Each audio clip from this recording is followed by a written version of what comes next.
Yeah, we are back. So you guys are in the Eye of Anam, or sorry, Eye of the Allfather, Anam. You had finally figured out something with the portal. You tested all 6 weapons to their appropriate rune, and each time there was some nasty effects until you got to the last one. Harshnag, who is a frost giant, grabbed the frost giant's axe, touched it to the frost rune, and nothing happened except the portal opened. You guys went through the portal and found a mostly empty room with 6 statues and a dead body in the middle of a cloud giant.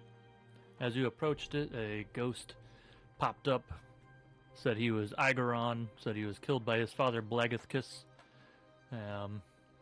But he came here for some answers, and now he's a frozen corpse. You figured out that this is the Oracle, and you can ask questions and get your questions answered. So you asked the first question, more or less, why are the giants threatening the north? And the answer was the ordning between them has been broken, and then one of the 6 candles went out. And that's where we left off. I already talked to Cam just a little bit a few minutes ago, gave him a few more details, but I think he should be caught up. So, anybody have any questions at the moment? Will these questions count against our questions? These are not Oracle questions. These are DM questions. And the candle just went out. That was a question. Candle out. Gotcha. This is a trick room. Are you serious? Gotcha, Danny. Also, Cam, are you okay? I know a few minutes ago me and Maddie heard you off in the distance. What was I doing? I don't know. You just said something loudly. Oh, was I talking to Haley? It sounded like something happened. You were just like, fuck. Oh, I don't know. You were like way off in the distance, so just wanted to make sure everything was good. Yeah, no, I'm good. All right.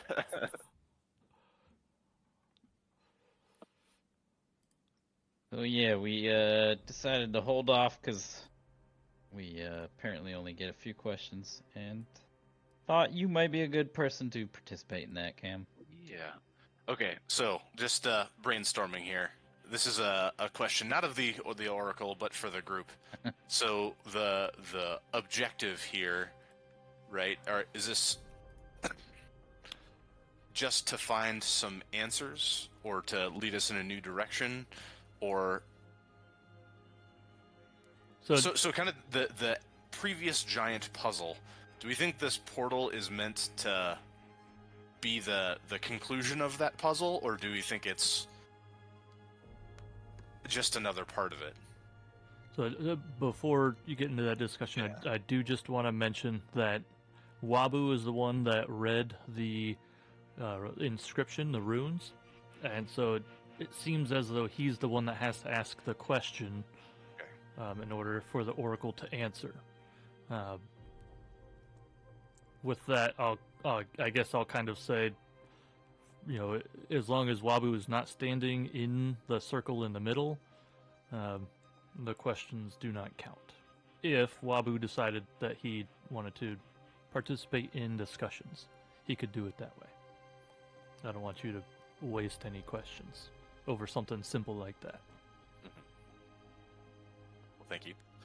But yeah, so what I was saying is this like the end of the previous puzzle? Like, this is sort of our reward, is getting to ask these questions to take us in a new direction? Or is that would this be just my guess? Okay. That would also be my guess. Or is there something else that we didn't fully complete with the previous puzzle, and this is just sort of an aside? This is the conclusion of that puzzle, Yeah. as far as I'm aware.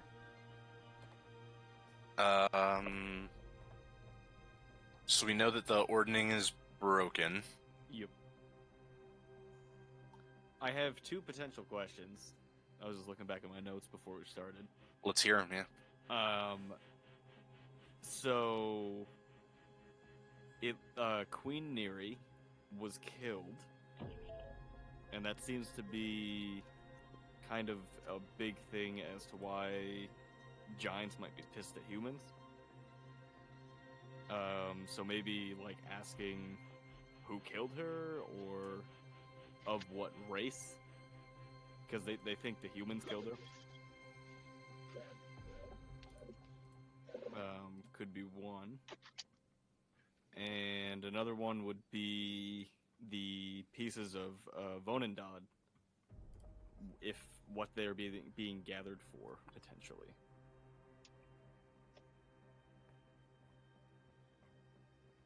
The Vonendad, I think, is a big, outstanding question. I think what we're trying to do is bring some stability back, right? So that the giants would stop intruding into human territory and fucking them up. Yeah, well, that's why I brought up the Queen Neri thing, because they seem to be retaliating because they think the little folk killed her. Mm-hmm. And if we have information on either who did, or maybe it was a giant that killed her, you know, that might be a direction that we could, if not get a direct answer, get some leads, maybe. Right. What about asking, like, how to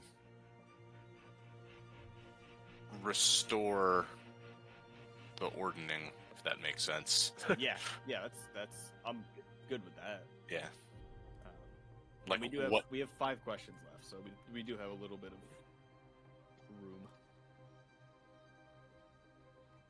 Yeah, I think that's figuring out Bone and Dot is something, restoring the ordning. I think those are 2 big outstanding.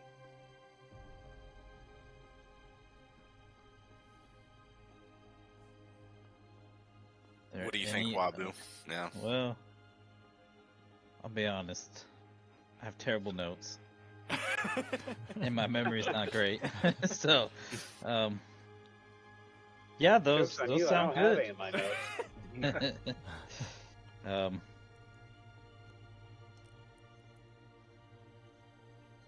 I mean, we have Harshnag here, but I don't think he anticipated this.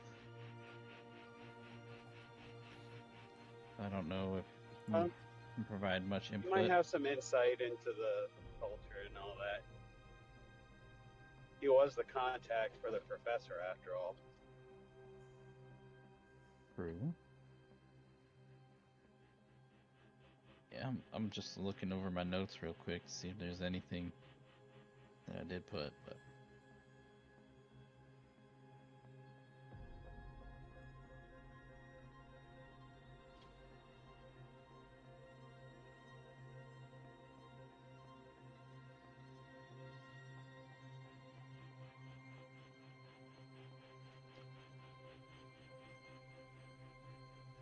I would say for sure we'd want to use at least 2 for figuring out how to restore the ordning and what's going on with Bone and Dot. Yeah, I'd agree We with just that. have to decide how we want to word. okay. So, any preference which I ask first? Maybe go Nope. for the ordering. I don't know. Yeah. I don't think it really matters. Yeah, that seems a more straightforward wording. Okay. So I guess I'll step in the middle and I'll just ask the question. Well, actually, before I do that, let me step back out of the circle. Do I ask how we restore it or how it gets restored in general?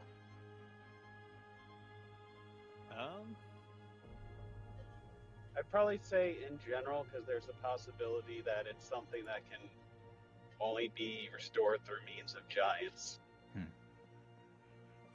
Fair. Okay. And if we ask how we can, it might just be like, oh, you can. True. That'd be a shit question right there.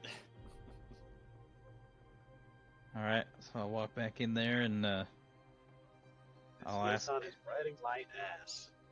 how does the ordning get restored? You hear the reply. It's a a booming echo in this small chamber, and it says, "Find a magic conch of the storm giant king Hecaton. Use it to visit Hecaton's court. Root out the evil therein."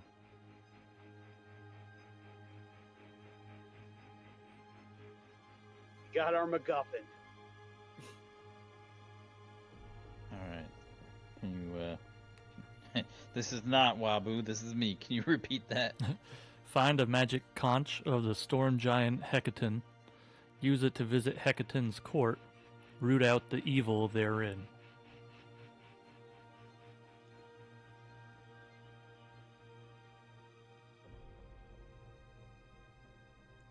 I'm also going to have to copy off someone's notes when I actually get back.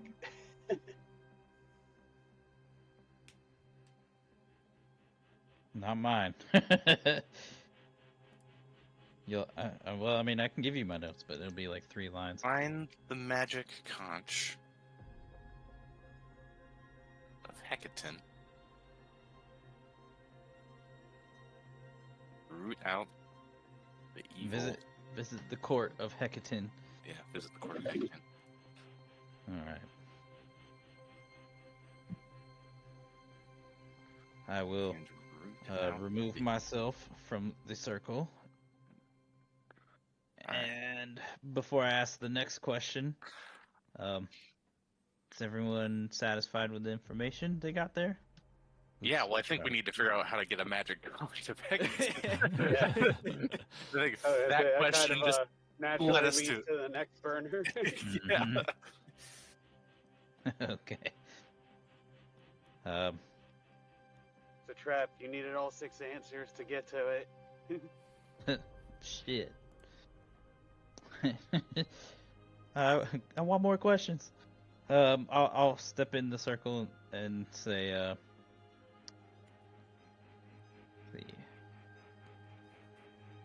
where do we find the magic conch of the storm giant Hecaton? The booming echo says, "In the clutches of a giant lord." Awesome. Helpful. It is the thing to just chain burn questions. No. You got 3 left. 3 of the candles have gone That out. only raises further questions. What Lord? about Harshnag? Maybe could we try to play some information off of him, see if he knows anything about conches and clutches of giant lords? Sure, you can try.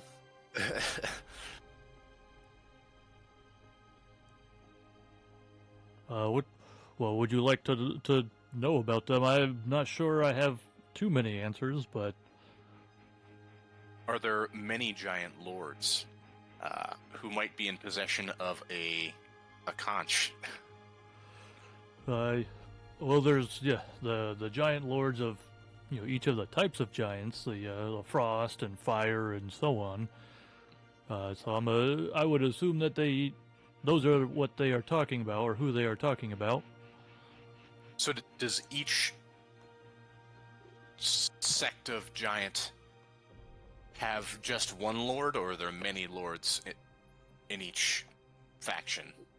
There would only be one lord for each type of giant, so there's only one ice or a frost giant lord. There's only one stone giant lord.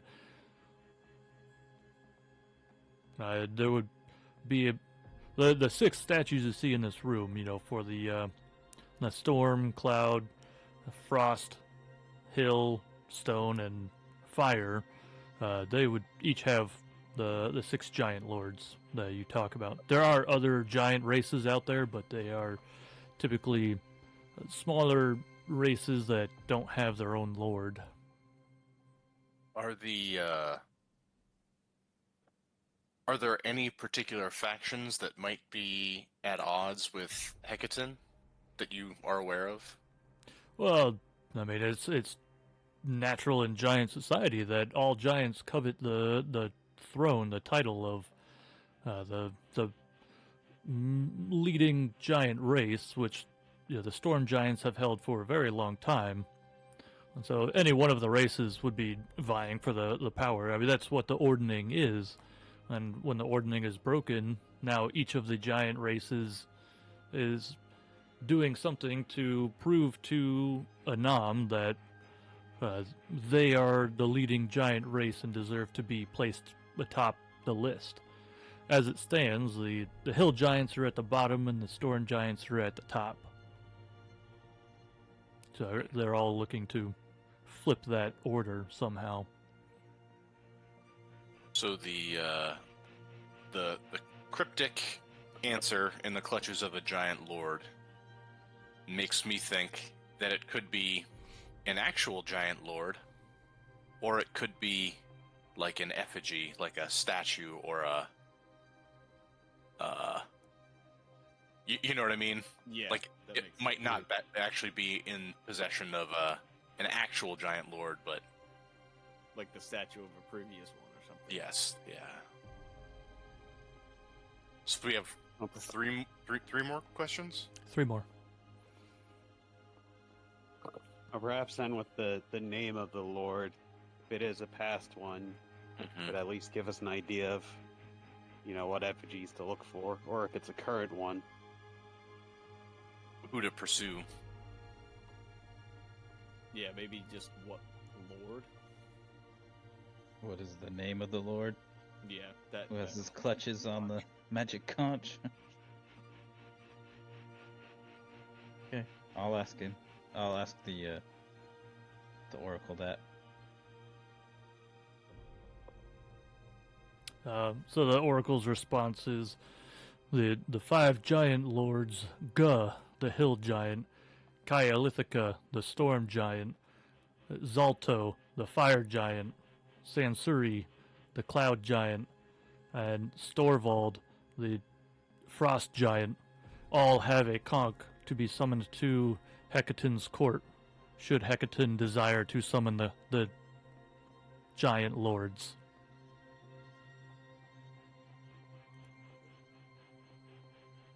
What were the giants again? Hill, storm. So Guh, G-U-H, is the hill giant. Kyalithica is the stone giant. Storvald is the frost giant. Zalto is the fire giant.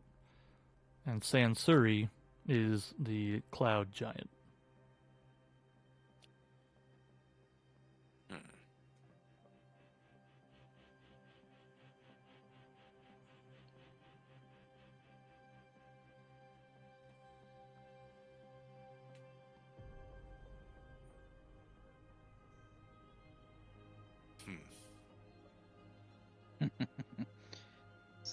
So they all have one, but Hecaton is missing his? No, he probably doesn't need a conch to summon to his own Summon. court. No, I think no. he can summon any of the ones that hold a conch. That is my understanding also. You can ask Harshnag if those are the current lords. Harshnag has heard some of those names, but he is not sure if they are the current giant lord or not. He would guess, based on the fact that the oracle said that those were the current giant lords, that those are the respective ones for each giant lord race, or giant race. He's not altogether familiar. He sheepishly replies that he has maybe spent a little bit too much time out in the wild and is not the most up-to-date with the political aspects of giant culture. That is fair. I understand that. Okay, so we, at a bare minimum, need to find somebody who can direct us. To one of the 5. Well, the first answer specifically said visit the court of Hecaton. So if nothing else, if we gain nothing else, we should be able to make our way to the court of Hecaton, wherever that might be. Does Well, we need a conch in order to be summoned. Yeah, I think the conch lets you get there. Yeah, okay? that's how I'm understanding it. You can probably still physically get there, but probably difficult. Oh, granted, none of these are great options. All right, that makes sense. All right, I'm catching on.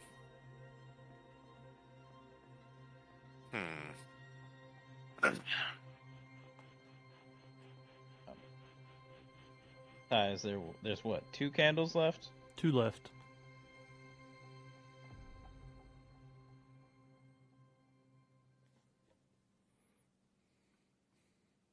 So how do we want to word, or do we still want to find out about the Vonendad?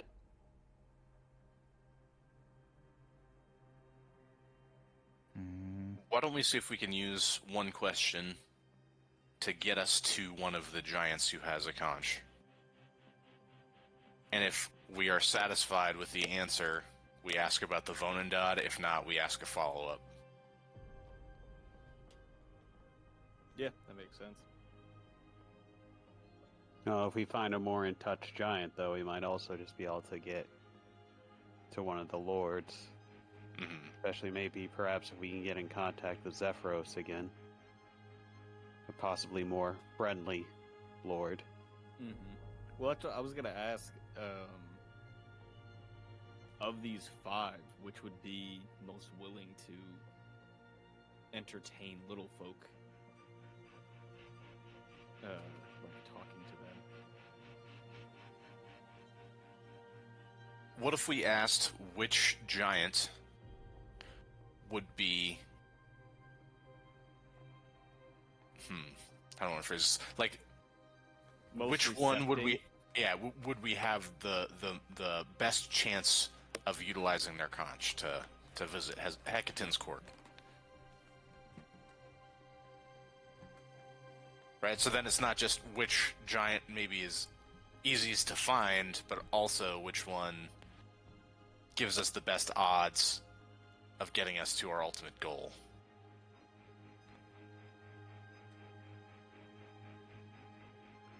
So I don't know how you want to phrase that. I'm not in the circle. Not in the circle.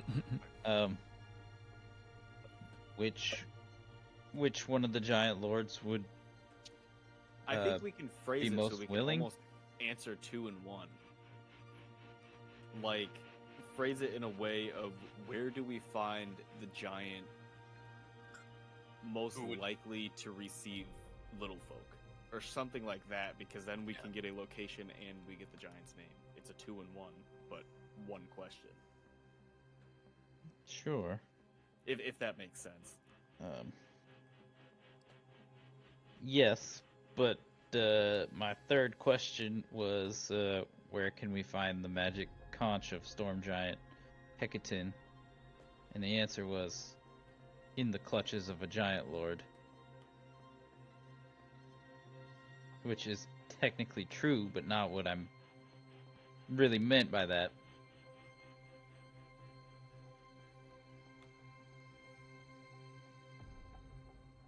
So, are you happy with your phrasing? So, based on our current questions asked and responses, so what I'm sort of understanding now is each of the other giants has a conch, but does Hecaton not also have one that is missing? Like, what? No? Am I still off track on that? I think there are conches that he gave to the Lord so he can summon them to his court. Because find the magic conch of Hecaton, visit the court of Hecaton, and root out the evil therein. Just to clear up some rephrasing, it said Yeah. find a magic conch of the Storm King Giant. Or Storm Giant King. Not the magic conch.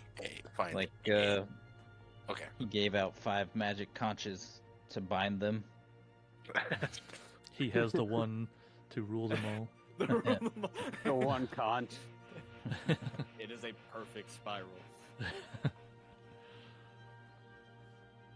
Okay, well, that makes me feel a little bit better about just finding any one of the 5.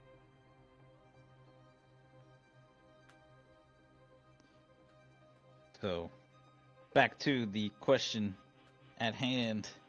Although even if we go with most likely to receive little folk, there's no guarantee they'd be willing to hand it over to us. Even if they are the most friendly. Most likely to part with And their we- conch. And then we still might be outmatched should it come to it. Well, if we say most likely to part with their conch, that Do would they be have either... to part with it? The- Yeah, I mean, Yeah. well, my question is, can they get to the court without being summoned? Because it felt like the phrasing was, they can go to the court if summoned by Hecate.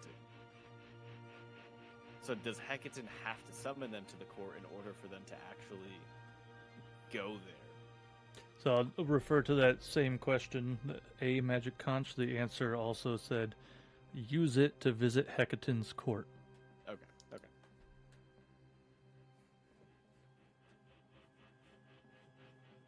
If that clarifies anything. Yep.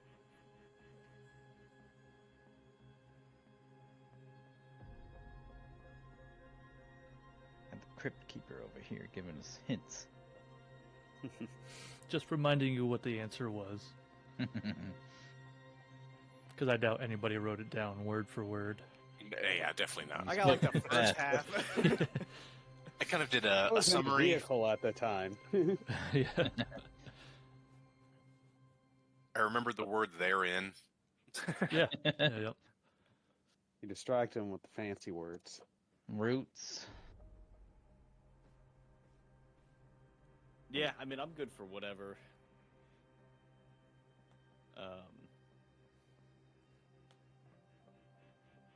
I would say most likely to part with their conch, right? Because that's either by means of, like, yeah, you can Thievery? use it. Like, well, yeah, maybe. It kind of leaves it open-ended, right? Like, maybe we can convince them. You know, maybe they are cool with us using it, or maybe they're blind and we can just swipe it, you know? Like, If that's the question you think will get you the best answer, that's the one I'll ask. Any last stoppages before you ask that question? does anybody have any reservations about that, or? Nah, I'd say rip it. Okay. Go for it. Alright, I'll ask. So the answer is no giant lord can or would be willing to willingly part with their conch.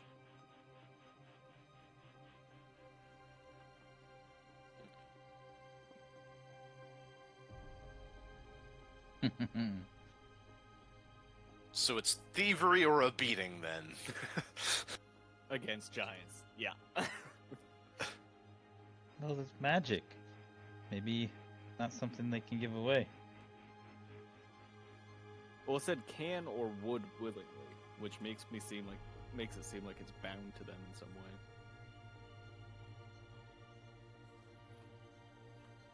I mean, I wouldn't be able to give away my magic. Yeah. I think I'm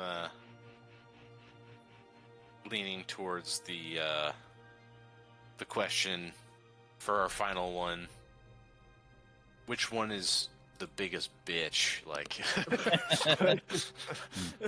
Well, that's just gonna be the one that has like the largest female, just like kicking around in court. no.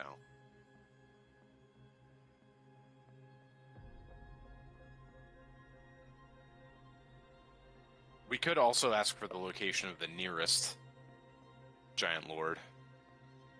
Or we could ask which of the 5 will provide us with the help we need to be able to root out the evil. Oh, that's actually. Unless this is gonna be like none will give you any help. Yeah, they're all vying for a spot. yeah, They're all 'cause, trying to be king of yeah. the hill.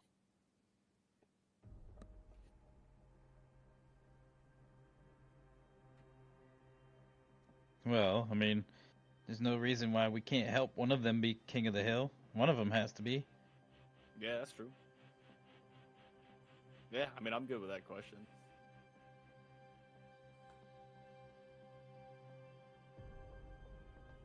Anybody have any other thoughts before I Would commit we? to this? What if we asked which giant faction was most sympathetic to humans? Right, so, like, we install him as the top of the ordning pile lord, and he,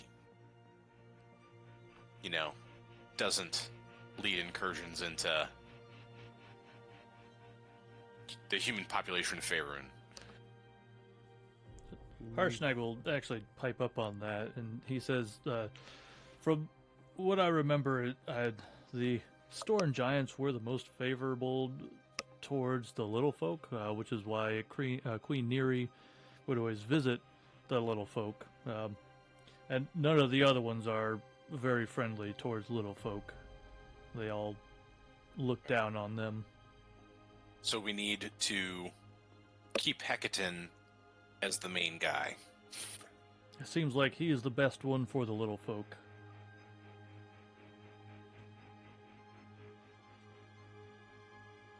But All right. he might be pissed because Neri was killed, and from what we know, most likely by little folk. Just to keep in the back of our minds that he may not be as well receiving as. I still think he's probably the best bet, but I don't know for sure. Well, I don't Judging know if by that's our- the route we want to pursue. judging by our answers, if we have to seek out the magic conch, he wasn't one listed as having one, so Strovold was Storm Giant. Storvald is a frost giant. Strovold. Yeah, Frost? Hecaton Oh. was the storm giant guy, right? Yep. Yeah, hold on. My notes are wrong. I might have said it wrong, and if I did, I apologize. No, that was probably me.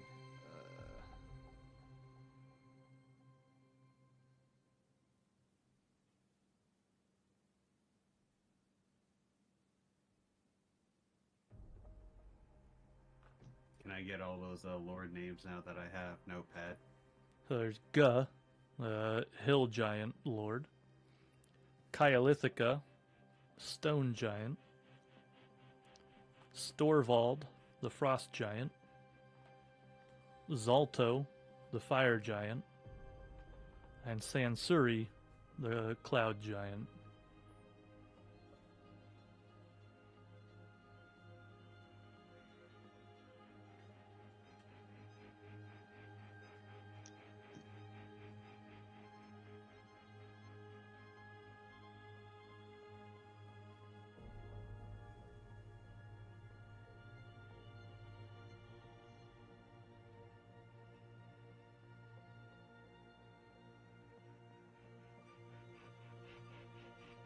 It's also possible if we locate one giant lord, they'll have information on the others.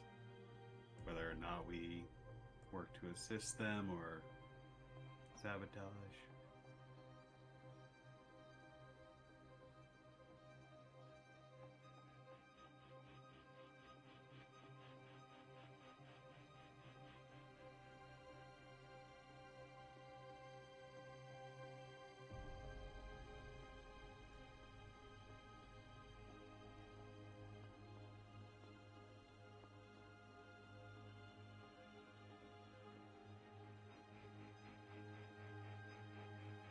One candle remains. I think we'd be better off getting some information on Vonadad rather than continuing down this course. We know we have to locate at least one of the giant lords. Do we have a lead on where to go, though? That's the...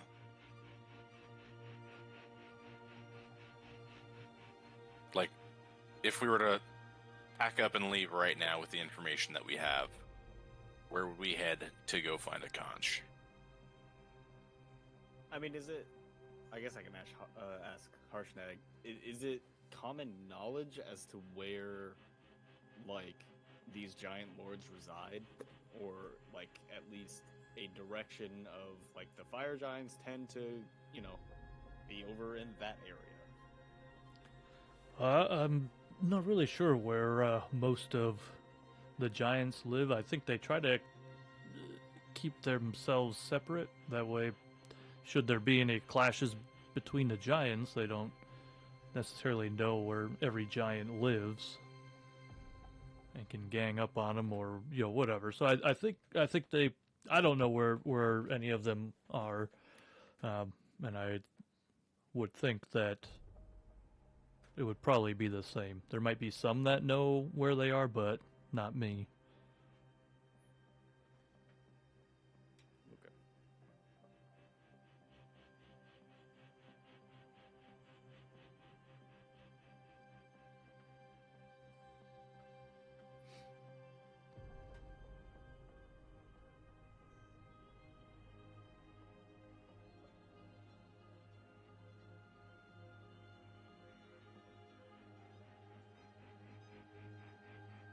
Well, this is tough. It is. So way back when we fought the giants that took a piece of the Bonendon. They were fire giants, They right? were fire giants. So we could ask where the fire giants are and maybe get some information on the Bonendon, seeing as that is our biggest lead on who is behind trying to find the pieces. I like it.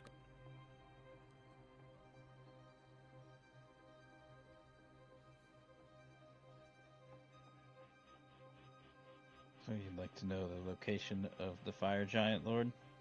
Yep, Zolto. Zolto. If Yes, everyone's anybody good. else has other ideas, thoughts?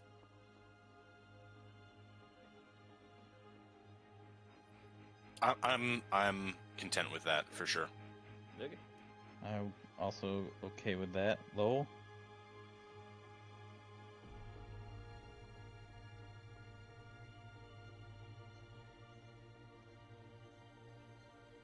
Did we lose him?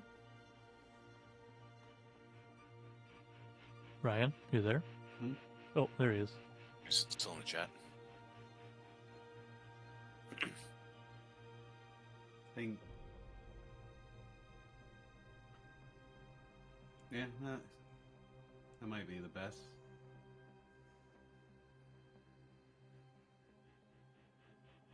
Alright. I will ask. To which the oracle responds, "Before I tell you, you must first prove yourself. When human warriors came to these lands, they fought our kind and stole our relics, burying them in the ground. The humans built altars to Uthgar, their god king, atop these relics, and surrounded these altars with burial mounds. Go to these mounds, retrieve one or more of our lost relics, and bring them here as tribute. Do this, and your path will be made clear. There are many paths you can take. The more relics you deliver, the more paths you will have to choose from. Several evil giant lords stand ready to oppose you. You can ruin all of their plans by defeating just one of them. Which one that is remains to be seen."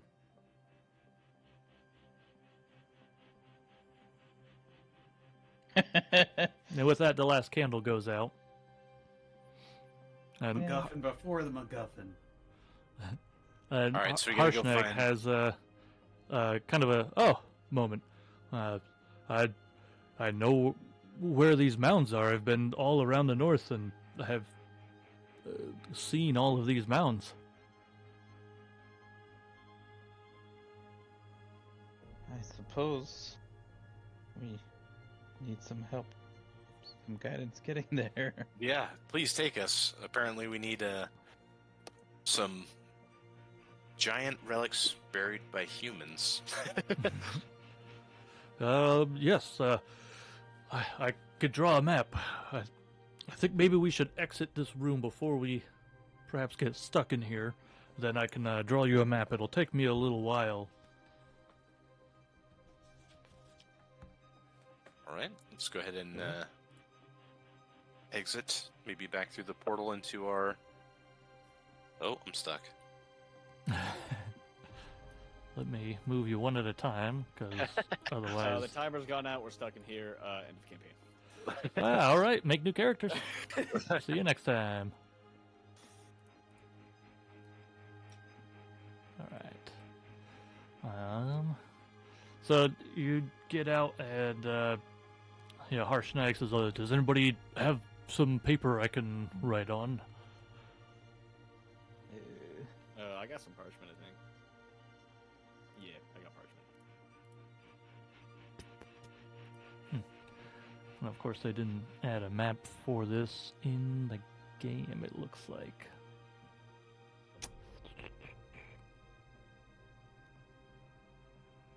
Alright, well.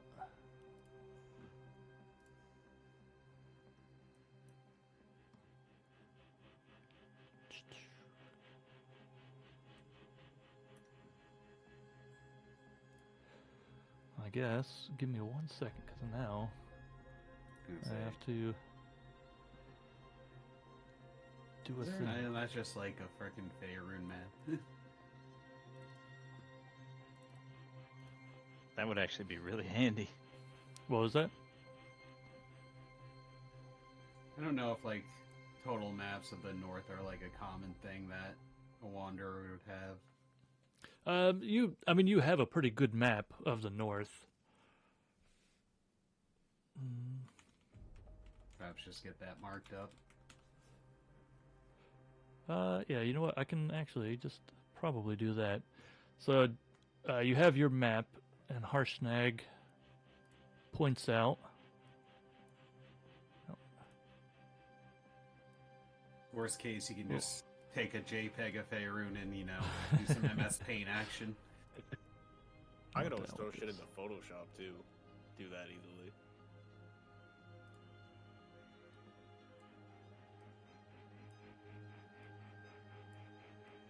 Boy. What's a better color for that?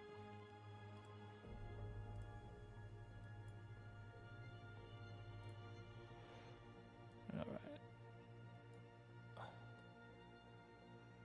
Jeez.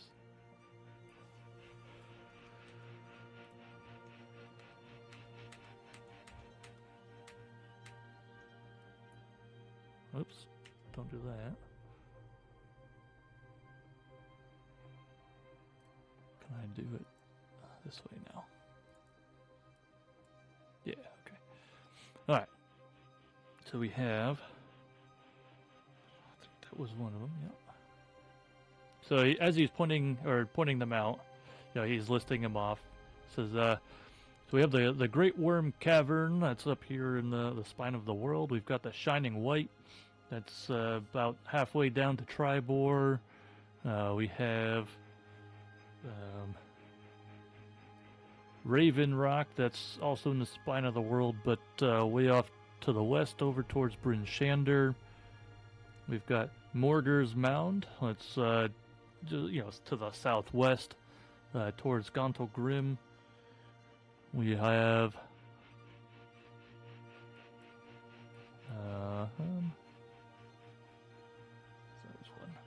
we've got One Stone over in the Moonwood off to the east. Got Bioruna's Well way off to the east as well in the Druer Wood. Oh, there's 3 left. What are these ones? There's Flint Rock, which is... Where's Flint Rock? Anybody? Oh, there it is. There's Flint Rock, which is way to the south.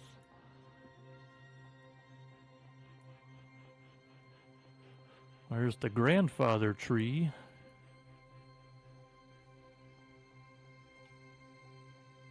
Which is... Just above High Forest. Yep. In- The grandfather tree way down in the high forest, and then there's Stone Stand, which is just on the other side of Silvery Moon.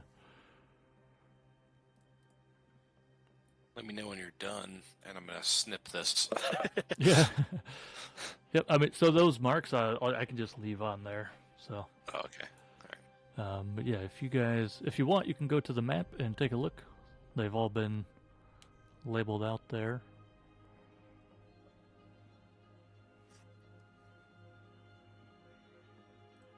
Alright, we got in there. That makes sense. Yeah, he has them all marked out now.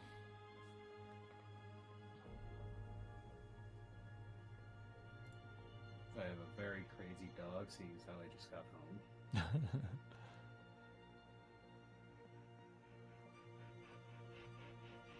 Yeah, there's a lot going on here.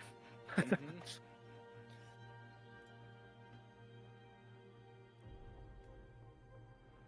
So they said more relics equals more paths that we can take.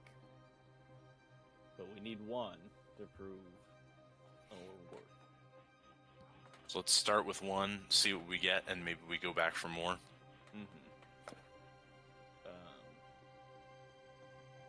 That one stone looks probably the closest.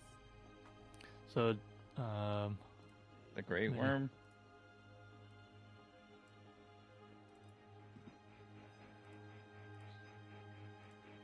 Oh, are we all the way up? you are here Okay. in the Eye of the Allfather. The Allfather. Okay. Yeah. Disregard that.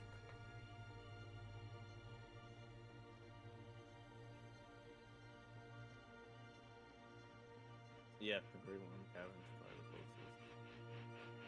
Or definitely the closest.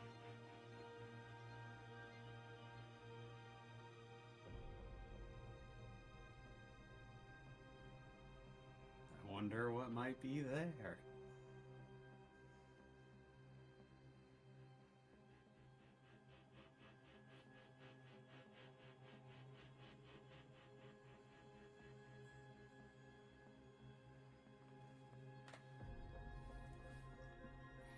My dog is demanding attention. I'll be right there. Mm-hmm.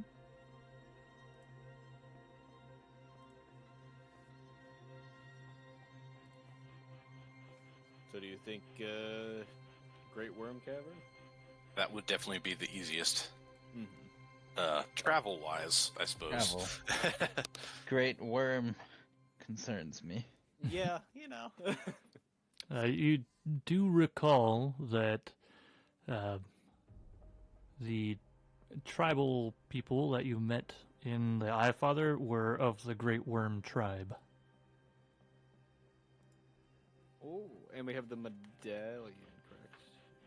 Mm.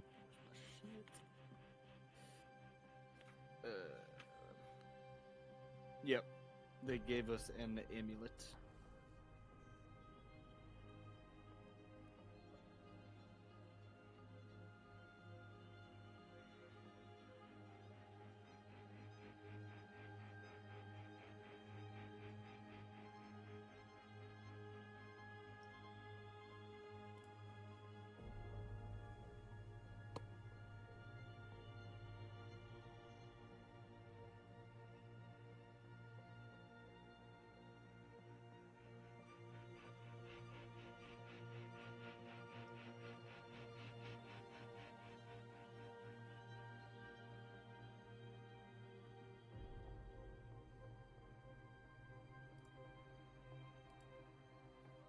Well, it sounds as good as anything to me.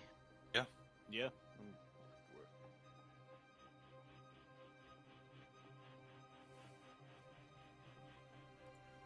Okay. So you guys are decided on the Great Worm Cavern? Yep. Yeah, unless Harshnag has any advice to the contrary. No, it is the closest one, so it would definitely be the easiest to get to. Give it a go.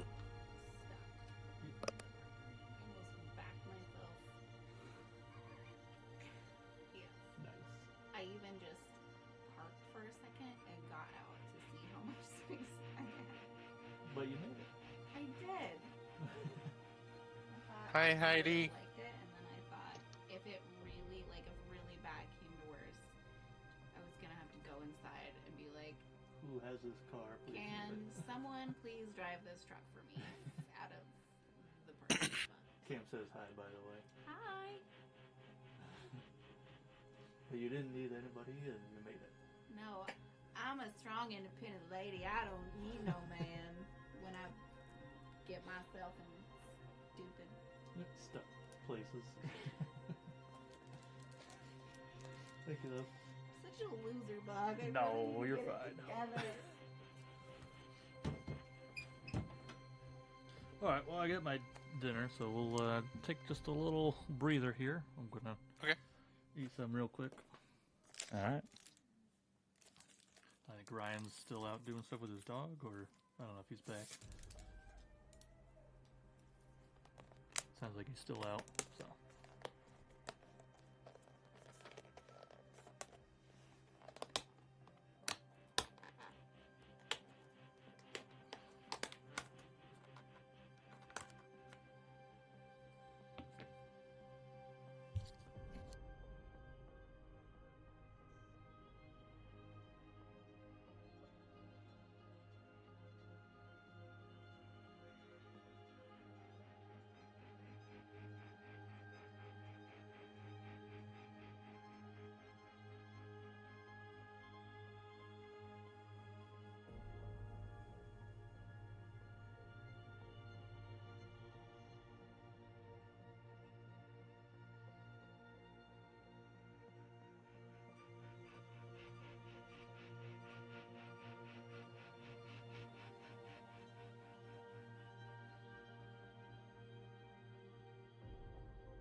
I'm back.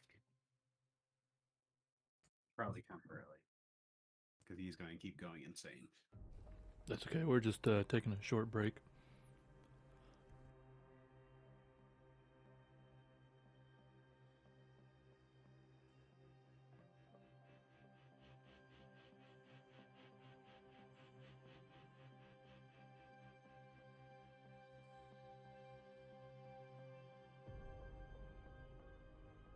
So yeah, I started flipping the nights going into Friday.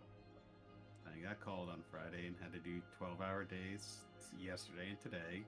And I have to go in tomorrow night now for evening maintenance. That's unfortunate. And it's even more pointless because I'm supposed to be with Dave and he has to take a rest day tomorrow. Sounds like a free night. But it's not because I still have to go in Well, you know, for free no night. reason. In play holiday.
All right, I'm back. We got everybody? I'm here. Hello there. Yep. Okay. Sorry about that. Just needed to scarf down some dinner real quick. Yeah, how dare you not be present? Alright, Discord, you wanna... Man, Discord has been giving me some issues lately. I came across a video on TikTok that may have a solution for you. On your user settings, if you scroll all the way down on the left sidebar, Yeah. it tells you which version you're using. Are you using the 64-bit version? Because I was not. And User I guess- settings. yeah, scroll all the way down on the On the, say, host? settings menu on the left. Yeah, it should be times, or Yeah. you should see X64 or X84. Yeah, I'm on X64. Okay. Well, I was not. I was on X84 for some reason. What is 84? It's 32-bit. Oh, that's weird. No, so like the issue I'm having is just with the pop-out window. Like if it's open for long enough and then I try to do anything in the pop-out window of like, you know, our chat and stuff, it kind of freaks out and it like stops doing anything. So if I close the pop-out window and then reopen the pop-out window, it works fine. So I don't really know, but Every time I freaking turn Discord on, I gotta wait because it's got 15 updates. yeah. So they should have their shit fucking sorted, but You would think. All right, quick recap. You decided to go to the Great Worm Cavern. And Ryan, you missed it, but I reminded everybody that the tribesmen that you found in the Eye of Anam, or in the Eye of the Allfather, were members of the Great Worm tribe. I thought you were just gonna stop there for a second. Quick recap. Decided to go to the Great Worm Cavern. I thought that was the end too. Done.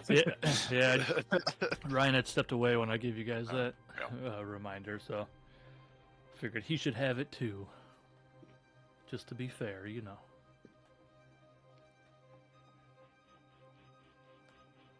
All right, All right. so back to Eye of the Allfather.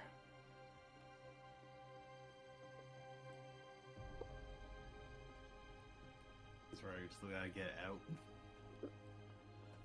Yeah, you're still in the temple.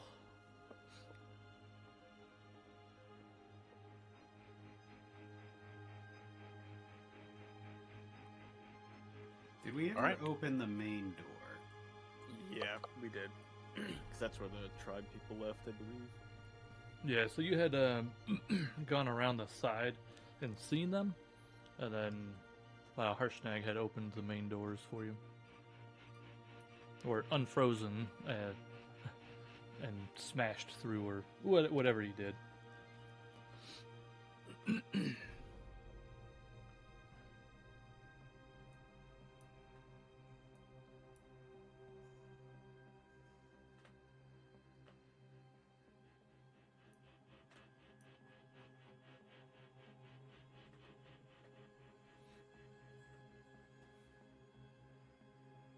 So you guys are free to do whatever you would like.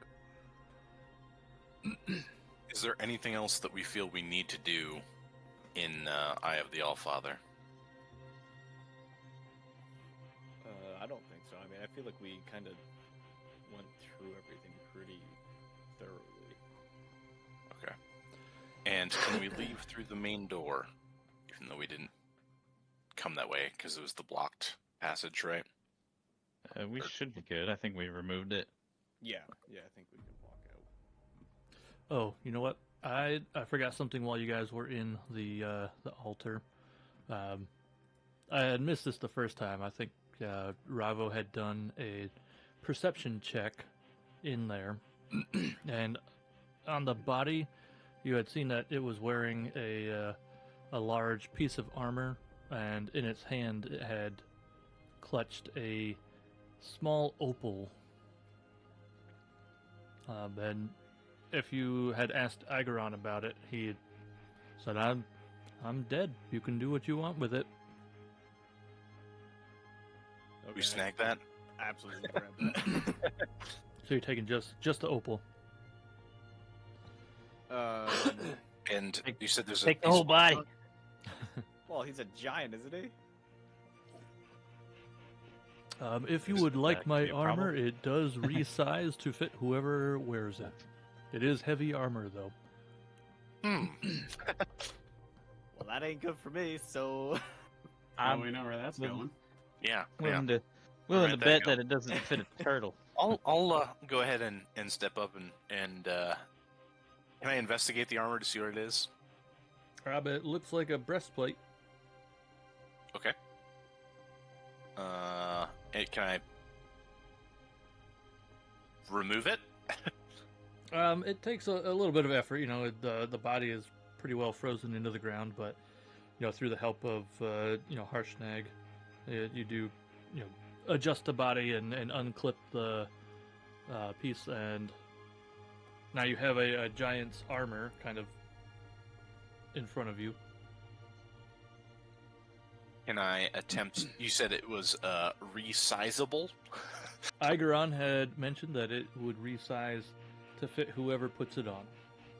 Can I attempt to put it on? Kind Yeah, of so- step into it. As you kind of maneuver it, it shrinks to fit your size specifically. Outstanding. It is. Where did it go? Sorry, I had it right here.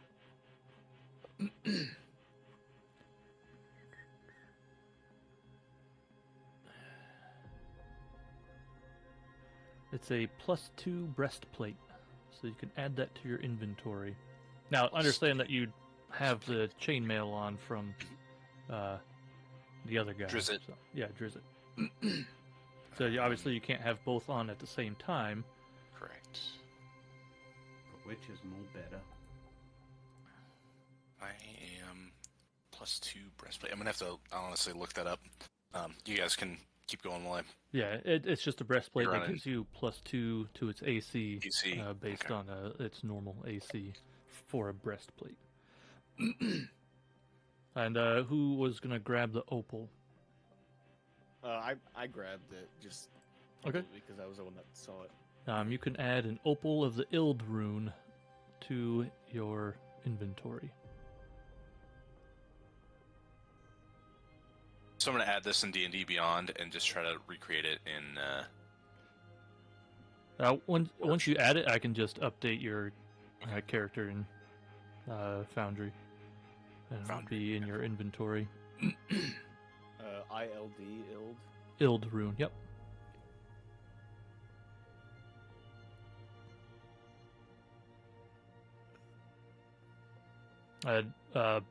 Just to get around any type of meta stuff, Igaron explains to you what the opal does, so you can read the description and understand what it does.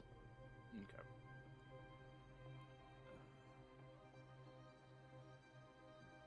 And you all can look it up if you would like.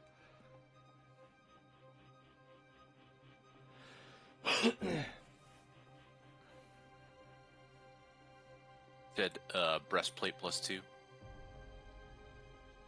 The what? You said breastplate +2. Yeah. Okay. I'm assuming you found it. I found it in D&D Beyond. Okay. I'm looking at how to I don't know what is in Foundry. override. It's not letting me. That's okay. So you have it on D&D Beyond? Yeah. Do you have anything else on your character in Foundry that you don't have on your character in D&D Beyond? I don't think so. Alright. Wasn't able to change the AC though. What do you mean? to make it a +2. Oh, Like I only here. found the base I'm breastplate. resetting your character in Foundry. Okay. And so Maybe I can do it there. should be in your inventory now. Hopefully it works right.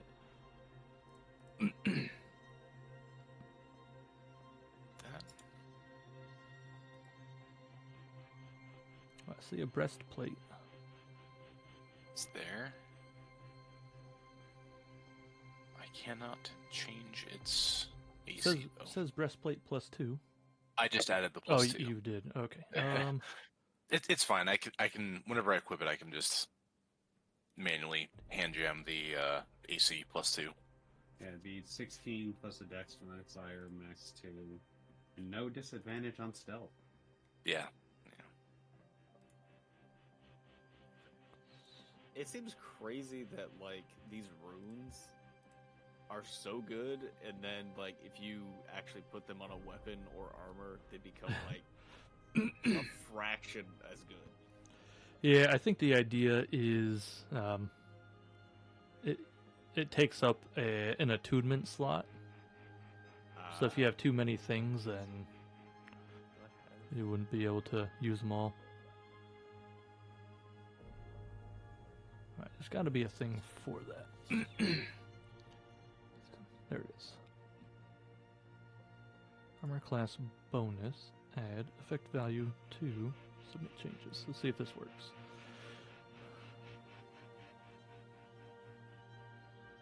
Okay. There's a 3-item attunement cap. Alright, Cam, go ahead and equip that breastplate and see if it changes your armor class. When I swapped to the new one, it did, but The new breastplate +2? no, the old. It just did. Okay. I will. Oh, okay. That's weird. So it says your armor class is 16 right now? Well, the breastplate, the base is only 14, but it's +2, so it'd be 16. And my AC from the shield should be +2. But you were at 20 a second ago. Yeah, I'm probably going to re-equip the Drizzt's chainmail. Okay. Because it is 18 base. But I just wanted to Okay, gotcha. have that. Yeah, I mean, you have If we're it, trying to be so stealthy, maybe I'll throw on the breastplate. if you're trying to There be we go. stealthy? Yeah. So the breastplate doesn't have the disadvantage on dex. Neither does Drizzt's chainmail. Oh, that's true. Maybe I'll just sell it. That's fine. Looking that way. Alright, yeah. So, looks like you are good there. Alright, and Ravo, you got that on your person? If you can, I think you can re-import. Okay. Does anybody else need a re-import? I think maybe I'll just do it for all of them. Because I think, Probably double check D&D Beyond it. yeah, I think No, I Wabu. don't think so. I think I'm okay, but Well, you got the some piece of a rune last time, I think. Yeah, the ice room,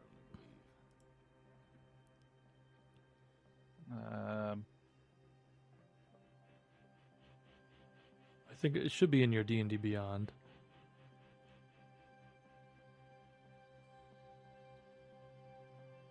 putting a lot of faith in me. No, I got it in both. You do? Oh, Shard of the Ice Rune. oh, there it is. Yep, I see it. Gotcha. 10 gold teeth, nice. That's not the only teeth I got. Huh? I have a manticore tooth in there too. Yeah, but the 10 gold teeth might be a little more questionable. Why? I stole them, fair and square. Sure, yeah. All right. So I think we're good there. Sorry, I had to backtrack a little bit because I realized I forgot to give you guys that information. But now that you have that, you have those pieces of equipment. Good to move on. Are we? Do we need a long rest Does anybody need a long rest? Probably. It is pretty late in the day. Yeah, The might not last be a bad idea. couple sessions have all been one day. Okay. I could definitely use a long rest. I I think got a my spell slots are inadvertently replenished, but that's okay. Well, that's why I was asking, because I was gonna. Yeah. I got like hit dice and shit that I use, but if we're gonna take a long rest, that would be good. Yeah, Ty, I got a question. So, Yep. in Foundry, I've been keeping an eye on it. It hasn't mattered the past few sessions, but my armor class says it's 19 in Foundry, Okay. but only 18 in D&D Beyond, and I don't know where that extra one in the armor class in Foundry keeps coming from. I've looked a bunch of times, and I have Did no you- idea where it's coming from. Modify it for something, like if you go to the formula, the EC formula.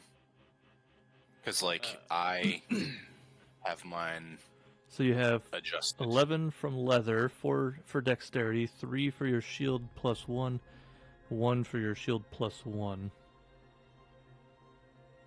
I think that shield might be double stacked on there, the plus 1 part. Okay. Is it equipped It is. in one and not the other? That's a good point. But yeah, make sure it's equipped in D&D Beyond. I believe it is. Well, yeah, I guess it would, because the shield is giving you like 3.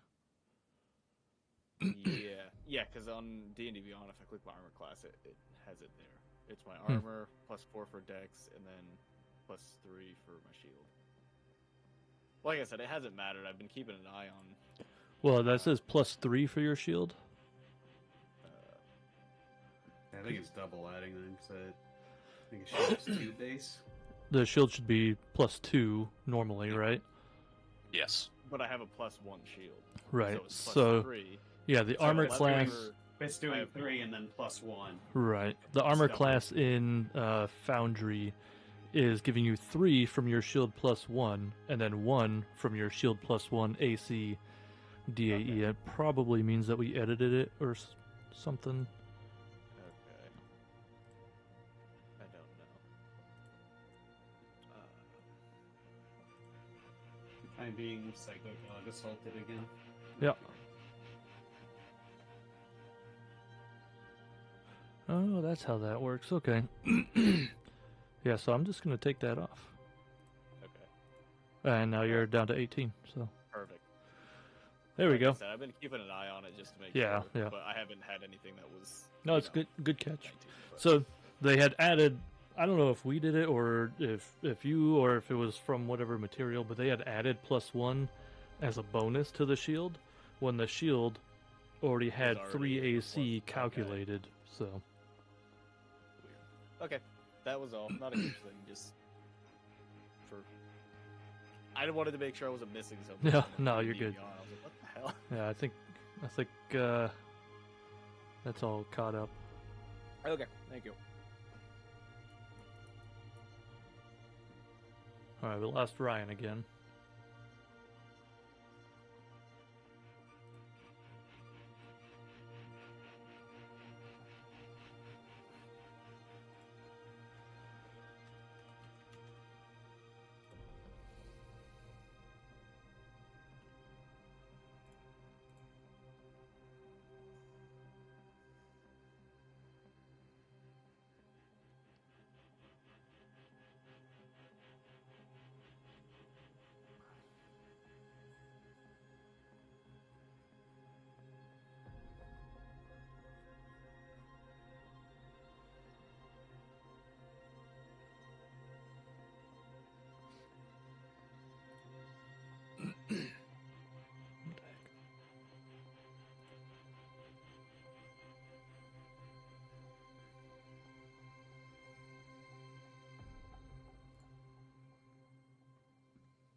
Is that one of those non-alcoholic beers over there, Ty? Mm-hmm.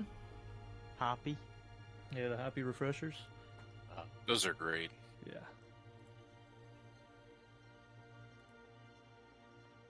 Hoppy refresher.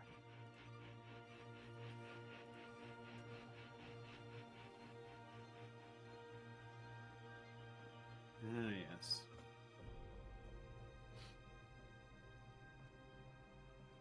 All right, so Ryan's back. Hey, he's extra crazy because he was just sleeping all day.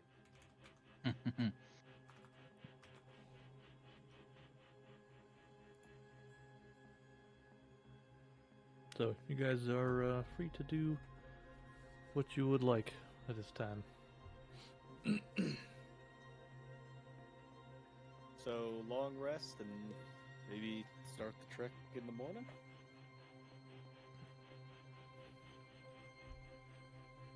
Yeah, yeah. I think that sounds lovely.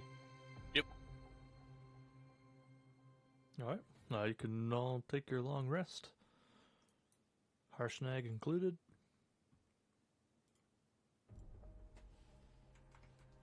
I don't know if that actually did anything, but might as well.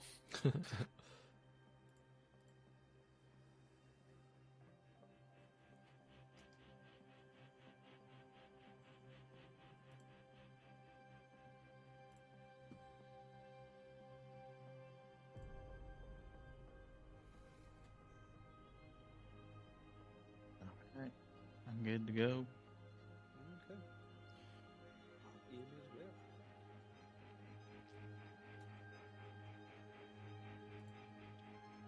Let's begin the trek. I'm assuming since Harshnag gave us a map, he will not be coming with us. He intends on walking with you should you need walking assistance.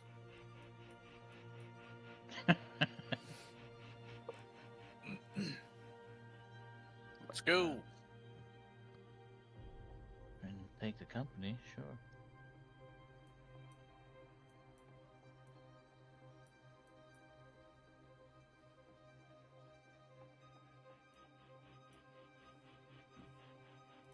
Damn, dude, you cruising. Hold A. Hold A. Yeah.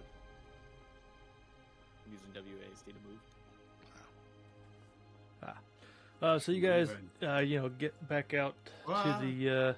Oh shit! Whoa, whoa, whoa! He's off the map.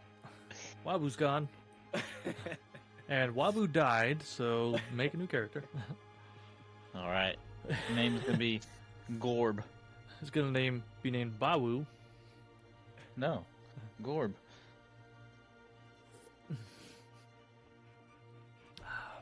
All right, so you guys get outside of the temple, and as you're on the perilous cliff sides there, you happen to notice in the distance that there's a strange vehicle hanging in the sky overhead, slowly drifting closer.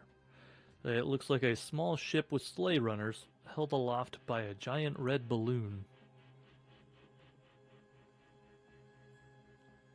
Guys, I think I maybe didn't rest enough.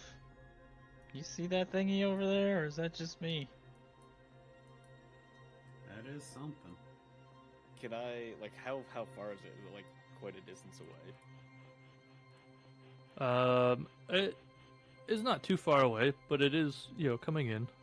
Okay, can I, take a perception check and just see if I notice any obvious marks or insignias or anything? Yeah, go ahead and roll me a perception check.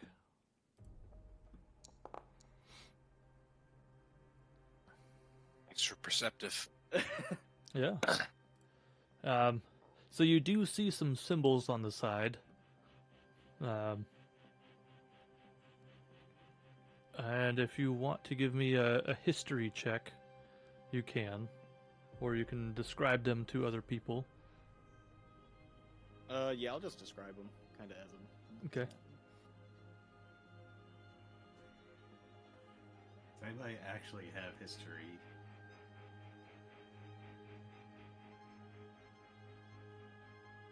Nope.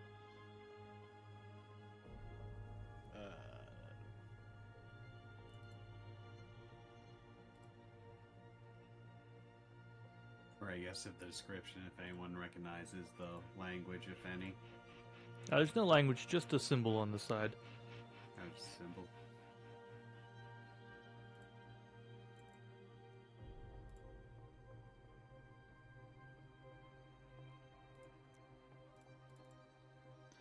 Does it appear as though it's coming straight for us? It does appear as though it's coming straight for you. It looks like at its current pace, it'll be there in about a minute or so.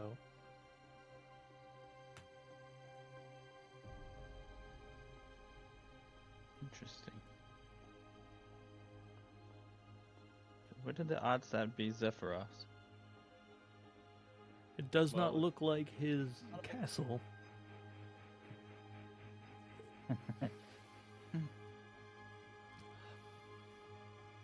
Also, if you, just in case you were curious, I think Owen has the strongest history check.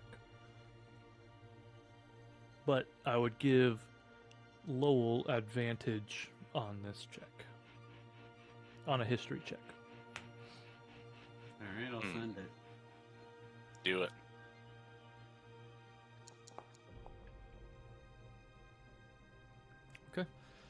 You recognize the symbol as the Cult of the Dragon. And from what you can recall, they are a group of zealot followers of the great dragon of the north, Clouth. Or Cloth? I don't know. Klauth. We'll go with cloth.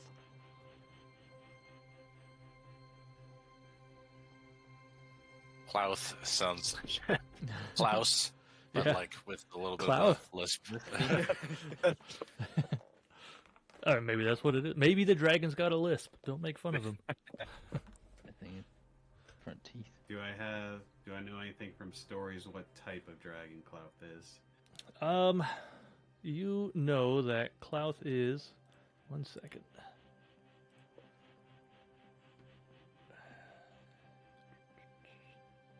Where is the thing I'm looking for?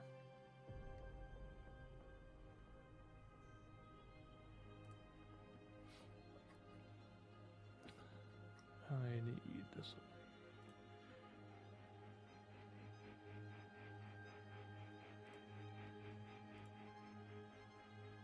one. So you know Clouth is a red worm.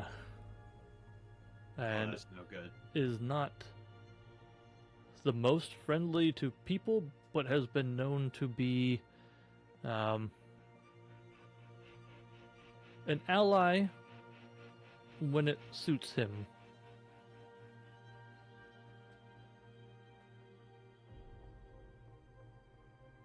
No, this does not bode well. There's zealots of the worm cloth, a red dragon.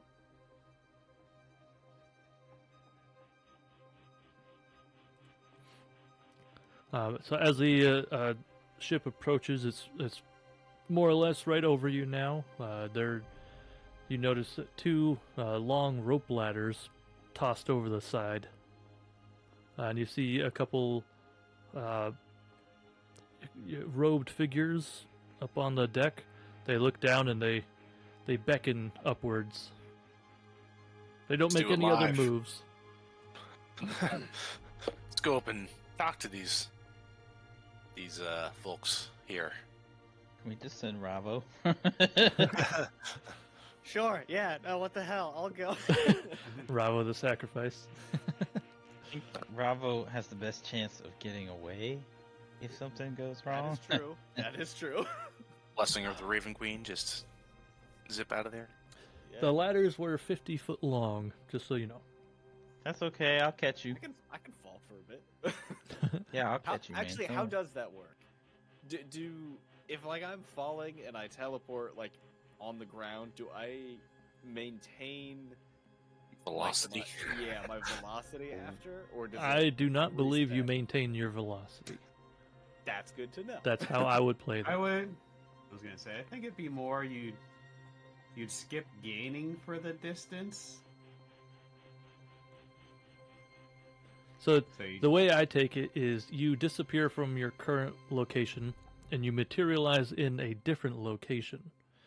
Now, I would not maintain your momentum because when you appear in the new location, there are no outside forces acting upon you.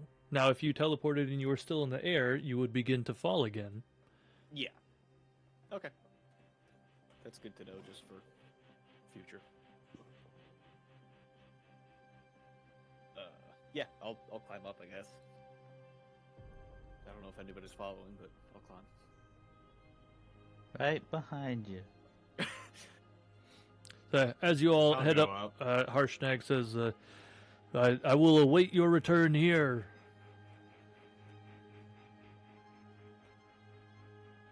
And waves Just goodbye. Ravo was home. I'll pull up some tables. So as you guys get on the ship, you see that there are 8 of these cultists, pretty standardly dressed. They are wearing all black leather armor with a red robe around the outside of that, and they all have black leather masks on. And they introduce themselves. They say, "We come to you on behalf of Cloth, the great dragon of the north. Cloth offers you this vessel and our services as a gift, so that you may cross his vast dominion while avoiding the many perils of the land below. War against the giants is inevitable, but the great dragon commands you forge ahead and face your destiny. The ordering of the giants is broken, and they are not united. Slay their leaders, and you may yet prevail. If you succeed in quelling the giant threat, Cloth bids you to come to his hidden veil, so that he can reward your bravery." Now they introduce their names, and let me... Oh, you know what? None of you can see anything, because I did not put Awfully dark up here, sir. did not put you in.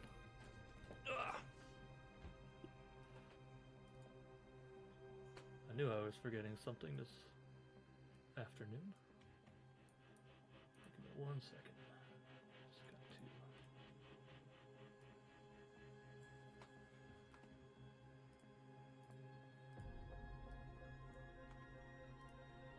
And then...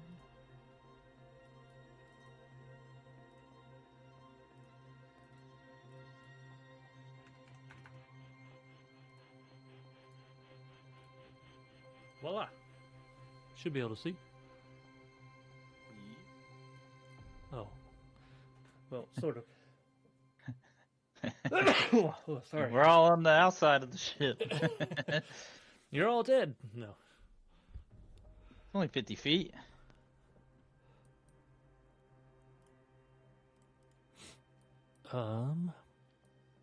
So there are 8, and it's kind of annoying that they did this. Yeah, I'm just gonna do this real quick. Because you don't need that. This isn't helping anything. Sometimes the walls that they put in are just not helpful. Fucking bullshit. Right? How dare they use the features of this thing?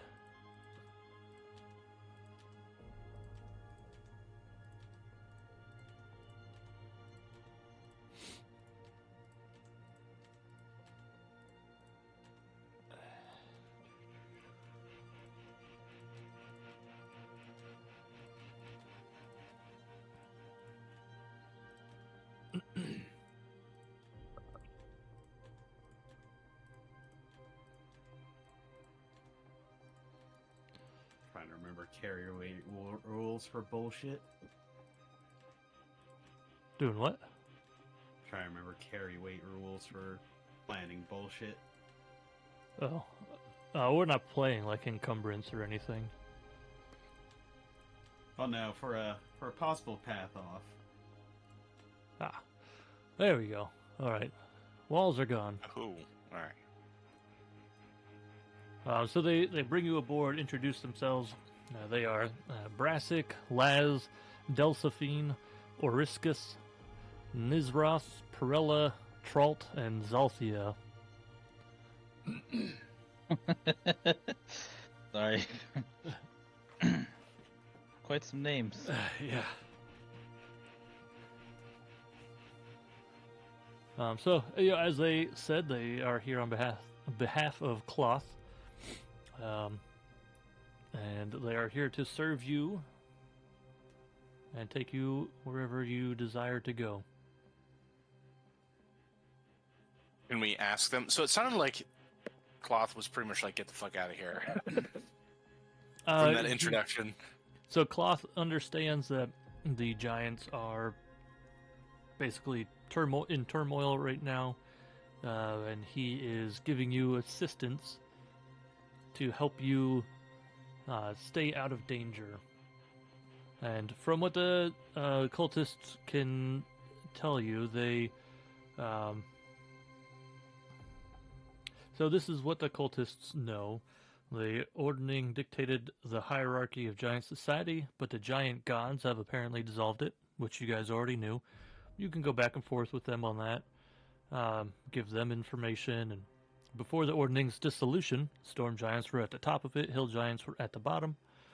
And then they also know that the disappearance of Hecaton, a storm giant king, has prompted a number of other giants to misbehave.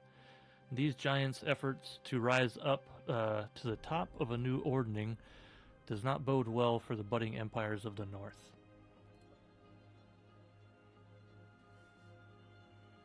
So, what do they know about the Great Worm Cavern? Can I ask them? They do not know anything about it.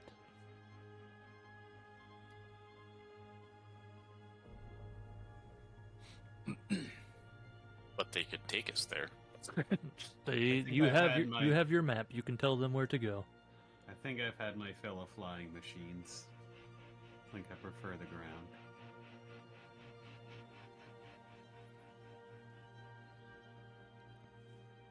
So based on the distance, they estimate that it'll take about 5.5 days to get there by airship in a straight line. Significantly longer through the harsh territory on foot.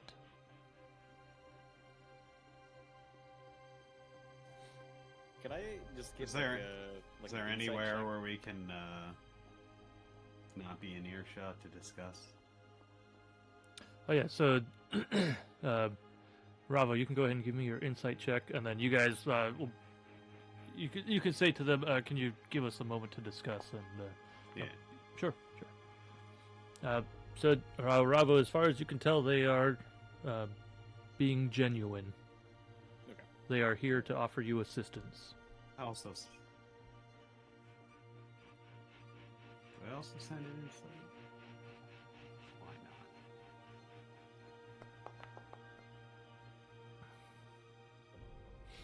not? As far as you can tell, they are being genuine.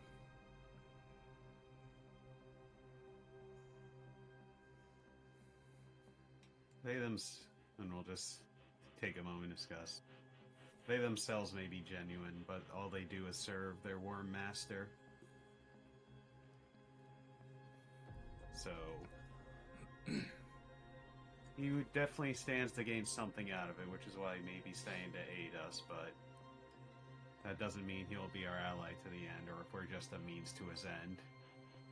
I would be wary of being indebted to this worm. I mean, Perhaps he's at odds with the giants, so it's in his favor to, help us get where we're going. yeah. I mean, I don't see how accepting this is going to be detrimental. I mean, if he's offering us an airship and a crew, he's gonna get something out of this, which means we kind of hold the cards, so to speak. So I say we use it.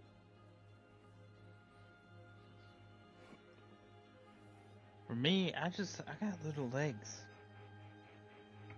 It's a There's lot of also that. walking.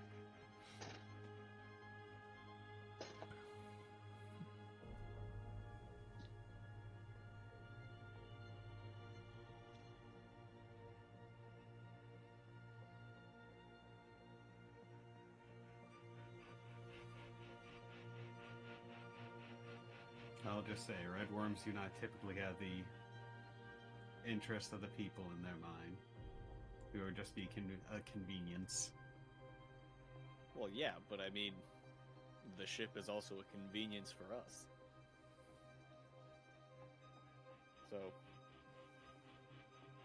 I say if he's going to use us, let's use him as well.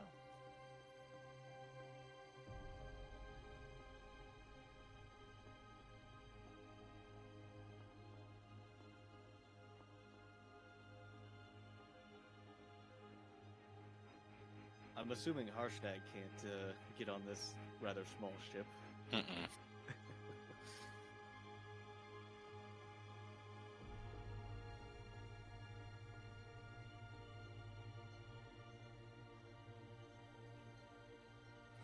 So what are everybody's thoughts? I'm for the ship. Do I also know that, to not get too meta, that, red dragons are evil?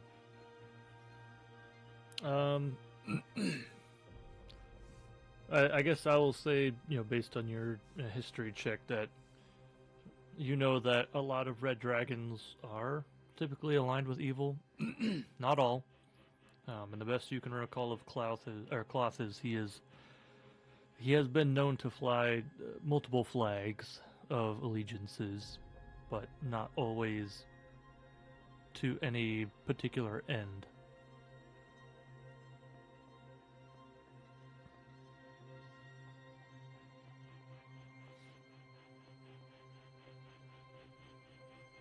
And as a note, when they did introduce themselves, they mentioned that he is not bartering with you. He is simply offering you the vessel and the services of the cultists on board as a gift.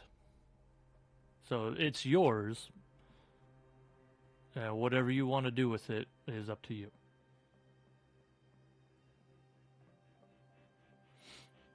I'm for it. I'm for I'm it. not too worried about it. Nah. Sounds like he gave us very little choice. That it's ours regardless. It is yours to do with whatever you would like.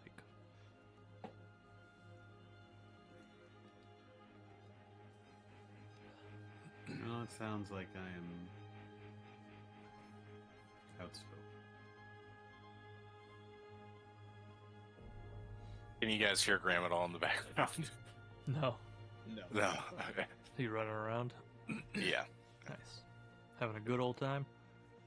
Yeah, he just got back from a little walk with Haley. Nice. It's just speaking a bunch of 15-month-old gibberish, so... Sounds about right. Yeah.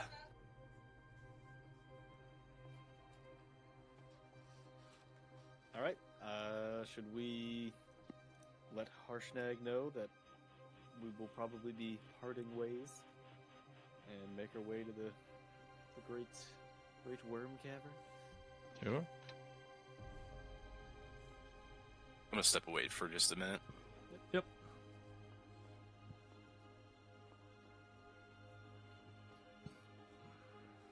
All right. I guess I will climb down the ladder and just tell Harshnag we will probably be going separate ways if he's good with that. Well, do you intend on coming back as soon as you have that relic? I would assume that is our goal. Now then, I shall wait for you here. If I am not in the temple, then I will be back to the temple every evening, should you need me.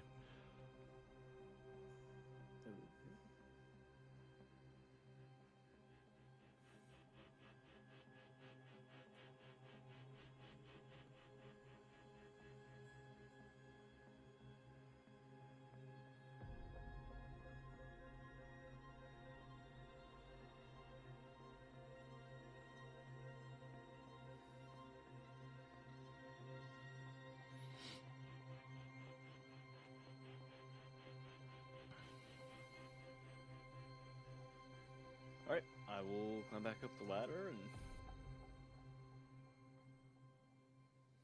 unless anybody has anything else, I say we can maybe depart.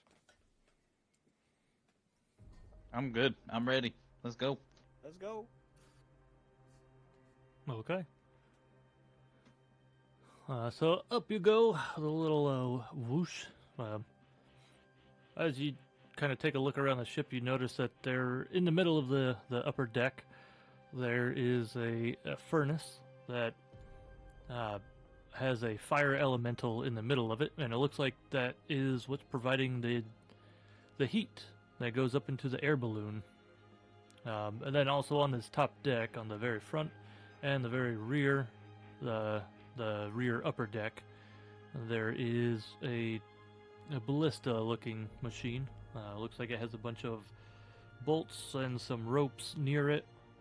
But then they give you a tour around the bottom part of the ship, and you can see each of the rooms. They mentioned that only 4 of them will be on duty at any given time. 2, near the upper back of the ship, and then 2 on the front of the ship, and then the other 4 will be sleeping at the moment. But then if you look at the back bottom of the ship, you notice that there is a wind elemental trapped. That looks like that's what's providing the gust over the propeller to direct you in whichever direction you choose. So that is how the ship moves. And those are your quarters.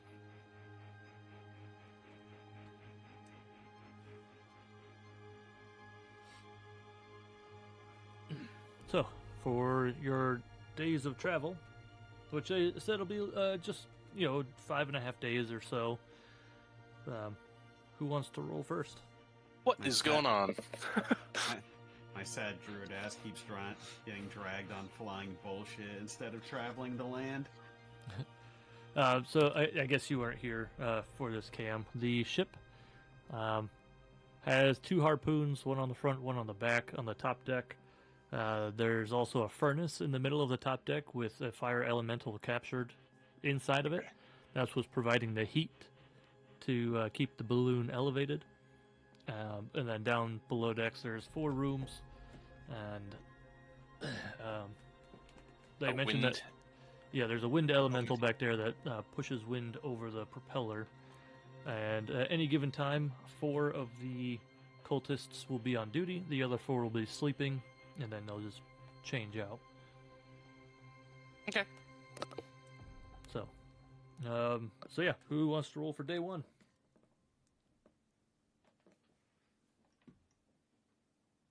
I will roll, I guess. Yeah, let's not have my bad luck rolls on day 1. Let's save it for day 2 or 3 at least. Yeah, you. Although I say that. I don't know.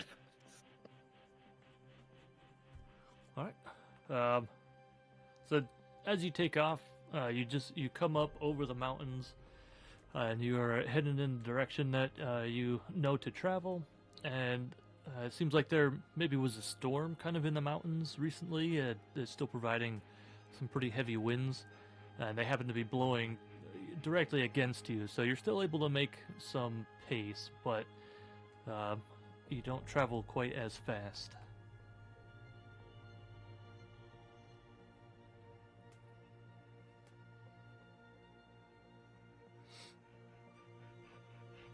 Who's next? I guess I'll take day 2.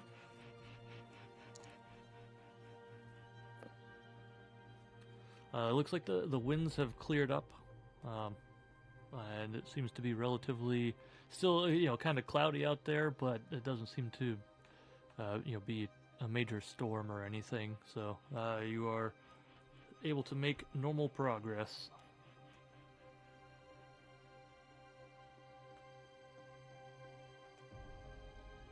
Okay, I'll roll.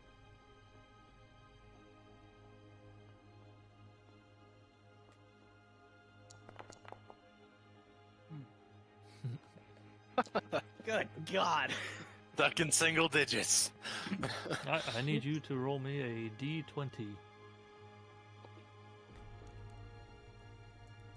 Man, our Okay. travel days rolls are never great.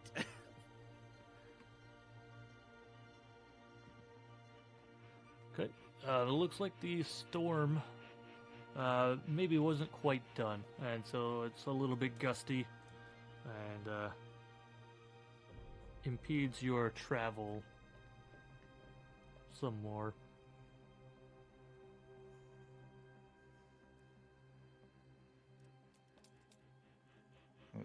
What do you think? Losing half a day? Full day? Yeah, half a day. Okay. I Half guess a that day. could've been worse. Half a day. That's all they work. Half a day. All right, Lowell, you're up.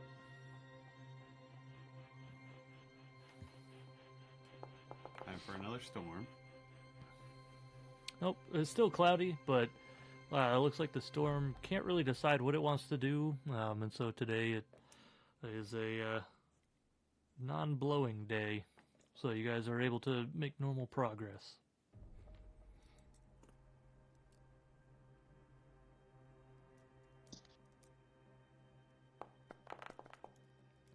Good God.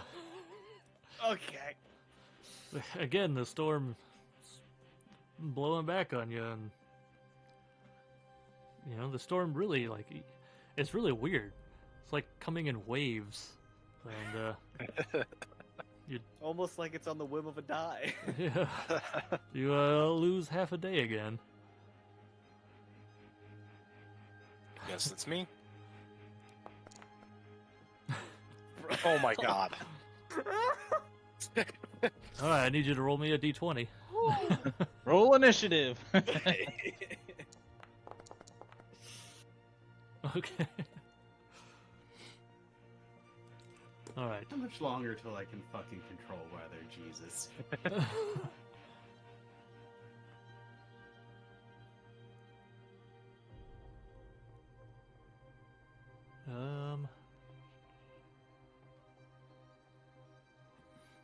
All right, so you are, going along. The weather seems to be a little bit cooperative today. 8th level spell, Jesus Christ. Relatively clear skies, but as you look out, you notice that there are some figures flying at you. And it looks like they are circling around you. They're not that close yet, but it looks like they're fanning out. Do they look like birds? Like humanoid? Go ahead and give me a perception check. Take a gander out.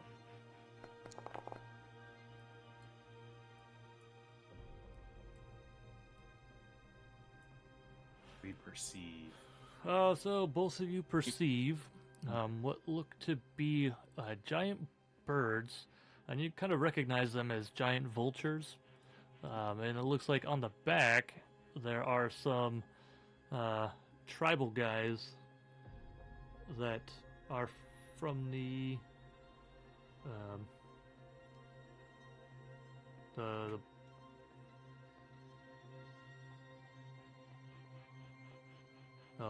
I lied. This is written really weird. They're not vultures. They are giant black ravens. And it looks like these tribes are maybe from the Black Raven tribe. Not very creative. I know. Do they look rather hostile? Uh, Kind of assuming. yeah, they do not look friendly. Alright. I'm gonna ready a fire arrow. Okay. They get a distance and look like Rest on the ground. damn it. Yeah, if they make any violent movement that indicates attack, I will fire. Yeah, so they circle around you. They're sitting out at about 100, 120 feet or so.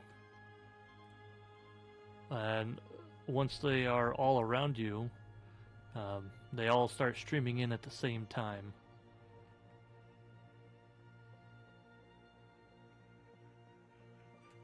So I need everybody to roll initiative, and let's see.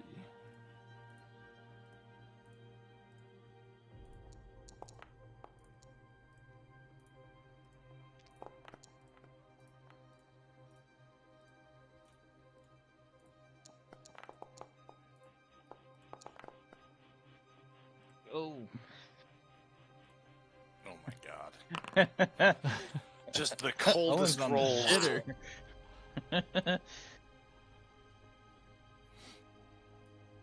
All right, so Ravo, you were holding your action, so go ahead and tell me who you are shooting for. Here, I'm assuming they're coming at us like from the front, like before they split off. I mean, if you can see them, they're all circled around you. Okay, but did they come from a particular direction, or are they just like? They came from the side, from like the right side. So. Okay, so I'd probably there. So probably this one. All right. Are you shooting for the vulture or the guy? Probably just the big bird initially. Okay. Sure.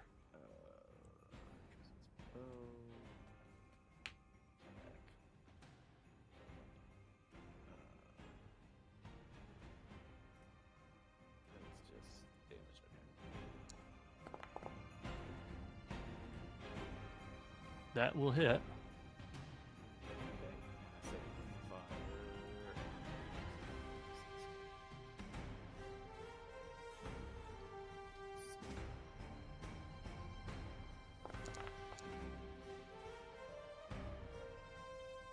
And 2 of that is fire.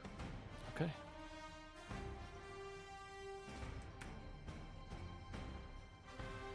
Do I get? I don't remember. Are held actions? Is that do I get a second shot, or is it just one? Yeah, you held your action, so it should be. You get your second shot as well. That will hit.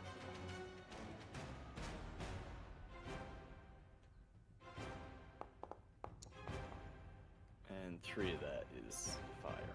Okay.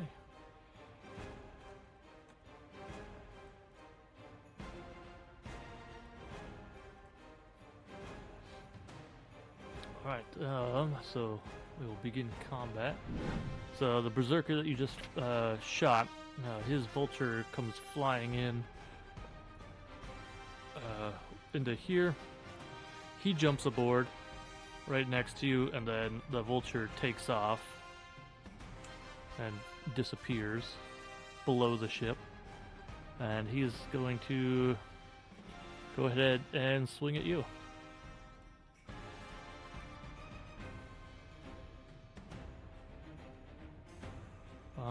He's not going to do that right now.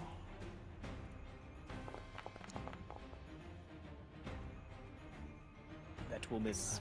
He was maybe still a little disoriented from jumping off the bird, but the axe swing goes wide and takes a huge chunk out of the handrail. That'll end his turn. Then we have the one in the bottom, whose vulture comes flying in. He jumps off, and he's gonna sprint around the furnace over to Owen here and take a swing at Owen. Oh boy. That's gonna hit. He takes 6 points of slashing damage. And that will end his turn. That brings us to Ravo with Lowell on deck. I'm gonna move. No, actually. No. I'm just gonna take a swing at this dude with a rapier. Okay.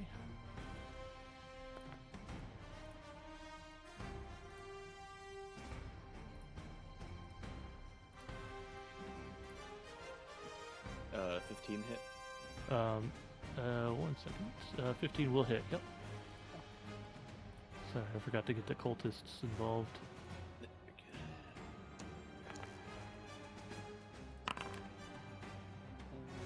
Oops.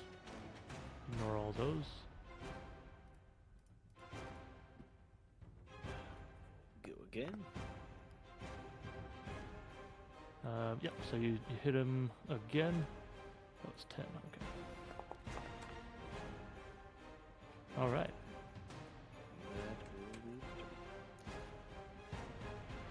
Alright, so now we come up to Delphine, who is the one on the wheel at the moment. Like, I can help too! And sprints down here, down the stairs to gain advantage on this guy. Oops, that was with advantage. So. Alright, does hit. So as he swings, he comes down and hits him for 7 points of slashing damage. Yeah, I was gonna say, too bad scimitars fucking suck. Yeah. Right, and that will bring us to Lowell. I will. The top left one. Alright. Cast Dominate Beast on the Vulture. Okay.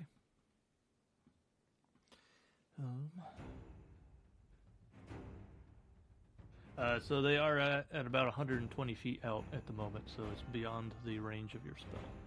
Ah. Sorry. I can't really do 120 feet on this scale. I'll wait to do that on the first vulture that comes and command it to halt if it succeeds. Okay. Alright, so holding an action. Got it.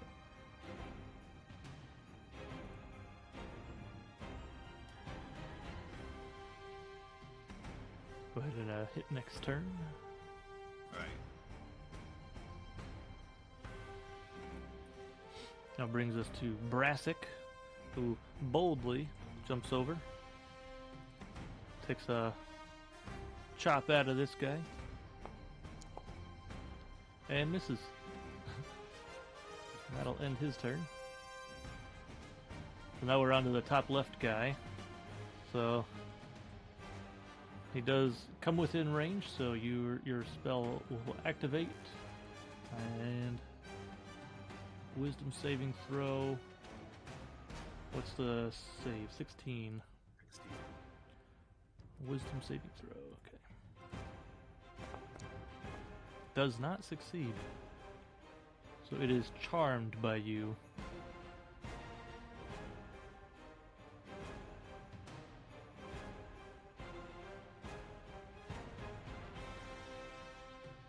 So, you have a telepathic link to this beast, and you can command it.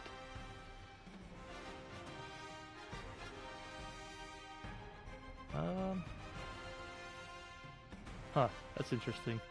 I don't know if you can command it right now.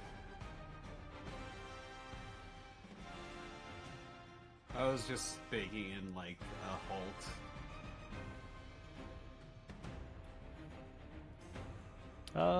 Alright, you know what? I'll say, yeah, it halts. Since it's not like too complicated. Okay, yeah, so you can command the creature with no action required. So, yeah, that works. Alright, so it halts at 60 feet out. And that will move us to Laz, who's on the other side of Ravo here. He's going to jump up and try and take a whack at this guy. Save Glauth! Gloth, sorry. But he misses as well, so.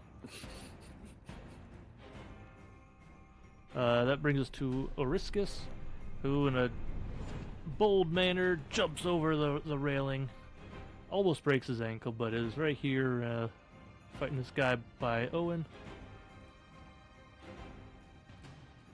Yes, I know. Spectator's up next. And he's also gonna miss. He Definitely twisted his ankle a little bit on the landing, so threw him off. That brings us to Wabu. Can I? I'm gonna just take some movement and get on the airship. Oh, yeah. You were there. And Yeah, actually, yeah. I'll make this guy invisible. That'll make it a little easier. Oh, that's fine. That doesn't matter. Because the furnace isn't quite that big, so you can be in one of those squares, maybe. I would allow it. Okay.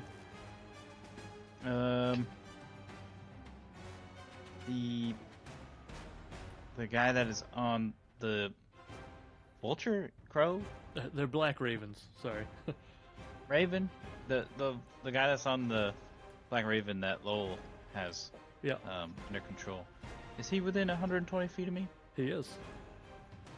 All right, I'm gonna fucking blast him. All right. Oh shit! I found something. I have to fucking post it. I've been meaning to post it for days. And number 2. Blasto away. Both hit. Both. All right. That's number 1. Okay. And number 2. Nice. So a total of 26. He takes both of those, and the bolts kind of streak over his body.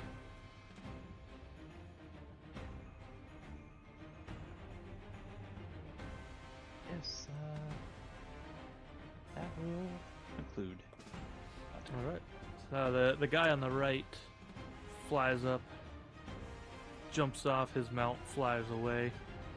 Now he's on the other side of Ravo, so he's going to go ahead and take a swing at you with some advantage.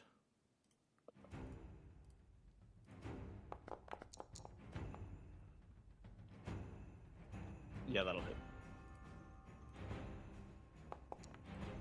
So you take 12 points of slashing damage.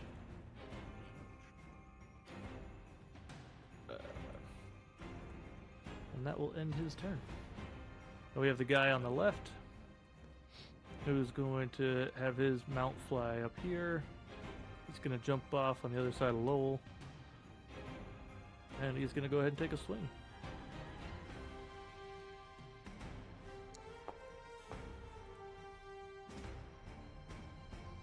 Should hit, right? Yep. I forgot how concentration works. You'll just have to roll a d20, and based on the damage, it's like half of the damage or 10, whichever is greater. So he hit you for 4 slashing damage, so you just have to roll a d20 and get higher than a 10 or higher, I think. I remember, is it? Oh, there was some stat.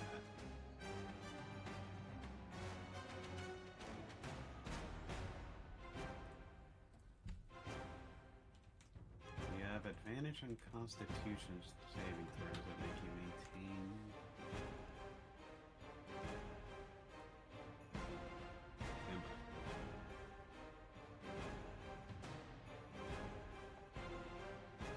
Important freaking indexes.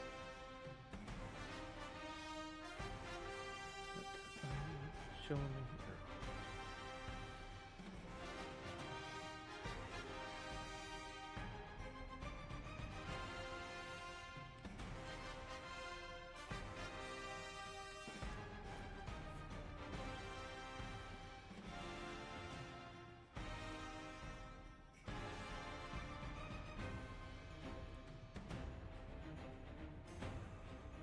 Okay, Constitution saving throw 10 or half the damage you take, whichever number is higher. So it'd be There 10. it is. Constitution saving throw of a 10 or higher. And I have Warcaster, so I have advantage.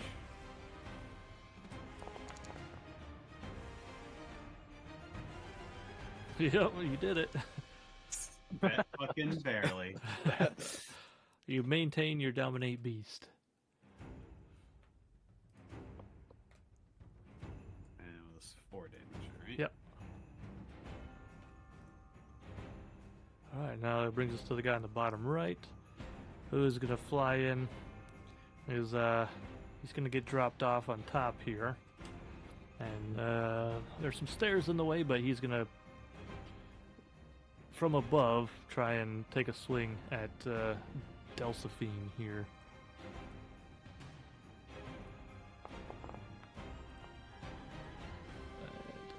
And that is going to hit.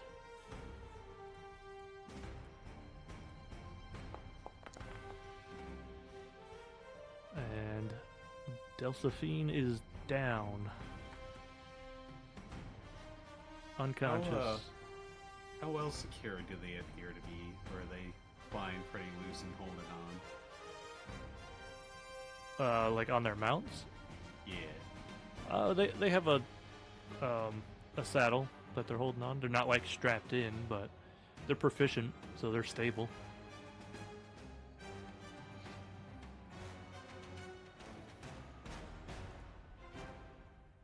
Alright, so Delphine is down, unconscious. That brings us to Owen.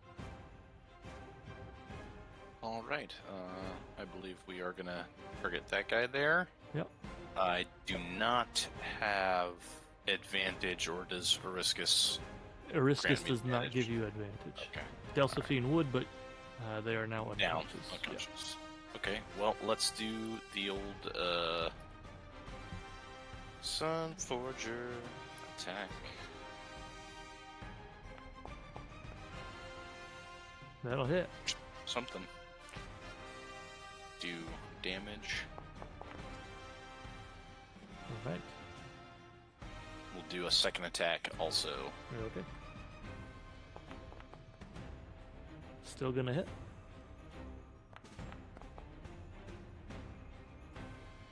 Another 10. Okay.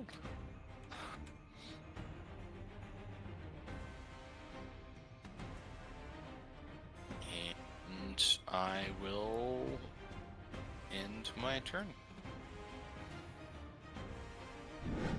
Alright, so that's gonna bring us to the first Berserker, who's next to Ravo. Gonna go ahead and take a swing at you.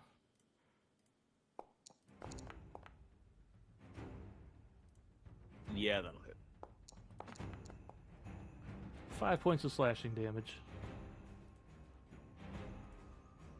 That one does hit. He is no longer disoriented from jumping off the mount. Alright, so that brings us to the one that Owen just swung at. Who's going to swing at Owen.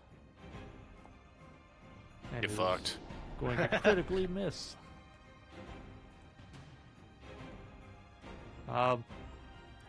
Owen, go ahead and give me a d20. I'll say on a 10 or higher, you disarm them.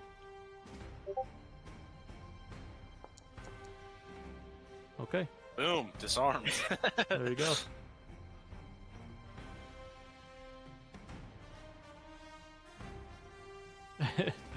There you go. I like those memes.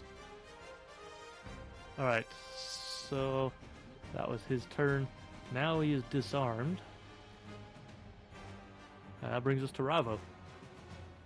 Alright, I'm gonna take a rapier attack at that guy.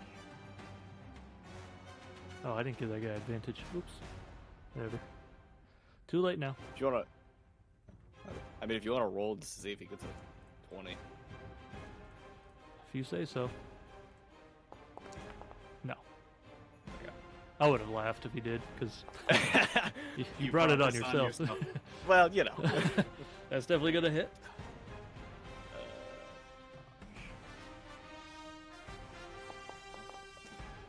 Okay. He's looking very beat up, but is still standing. I'm gonna throw another one at him. That will also hit. Damn it! Even more beat up, but still standing.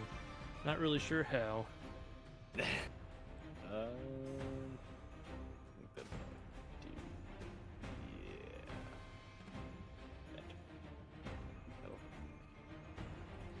Yeah. Alright. Delphine's turn. Let's see. Delphine. Okay, one save for Delphine. Moving on to Lowell.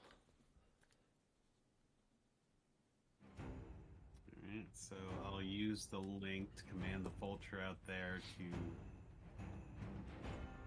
you think it'd be valid to say shake your rider, or try and remove their rider as a command? You can specify a simple and general course of action, such as attack that creature, run over there, or fetch that object. Yeah, so I'll say if you can make it in like 3 words or less. Let's say remove your rider. Okay. So it will attempt to remove its rider. It's going to kind of flip upside down. I'll say they are experienced riders, so go ahead and roll me a d20 on a. I'll give you a 50-50 chance. 11 or higher, they fall off. 1 through 10, they stay on. Come on. They're still on.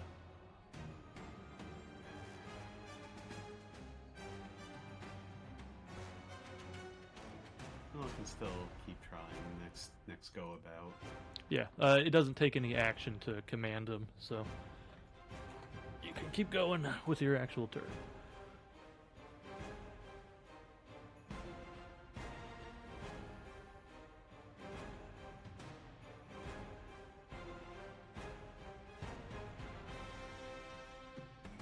Use this so I don't get smacked.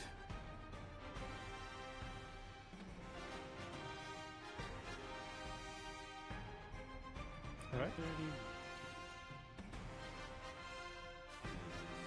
was a spell, so we can just do a cantrip.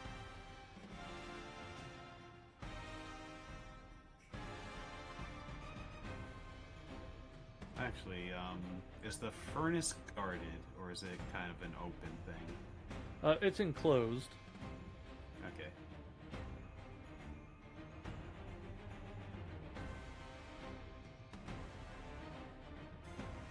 So we'll just go with that, the one right below Ravo. Or... Actually, I guess Owen's beating up on one. I'll try and finish that one off. Okay, The sure. one right by O. Yep. That'll hit.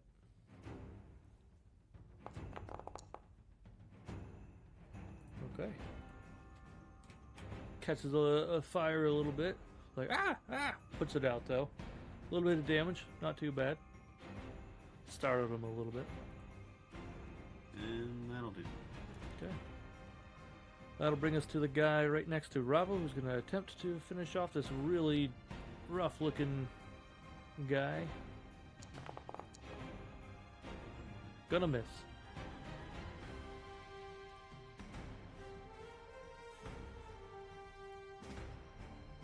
So now it's the Berserker's turn, who's out on the Raven still.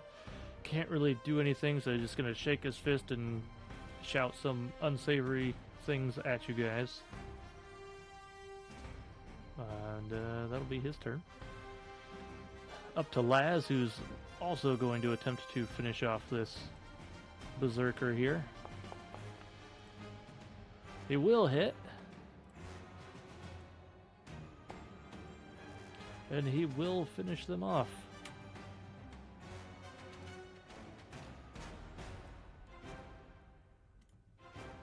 Over to Oriscus. So Oriscus is going to, you know what? Continue the pummeling of this guy by Owen.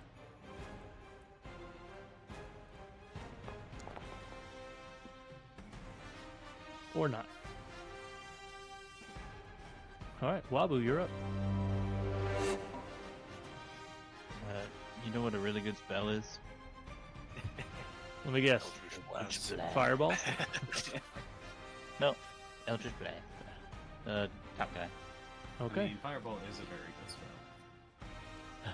Might not be wise to use it on a wooden ship. Oh. They both hit. First one's a crit. Okie dokie. Okay. Alright. Not bad. Yeah, I like how you're. Crit hit left. I was gonna say. Definitely a couple really good blasts as the that purple energy, whatever you want to call it, streaks over that berserker there. I took a good bit of damage on that one. Okay. All right, so now we are on the one right below Ravo. Just gonna go ahead and swing at Ravo. Hey, Ursa was like, yeah, I can also use the bird to attack. Oh, then the rider can Yeah, just that'll jump hit. on the ship.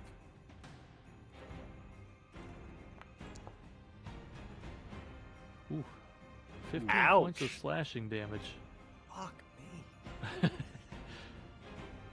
That's gonna end his turn. Moving on to the berserker at the top. He's gonna step in to the guy that just walloped him with some crazy energy.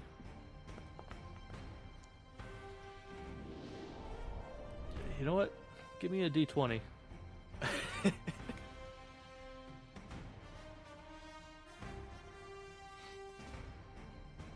Was he the one that was disarmed? No, that's the one that's right by Owen. Yeah, go ahead and give me a D20, Wabu. Oh, my bad. No, you're good. I didn't say specifically you, so.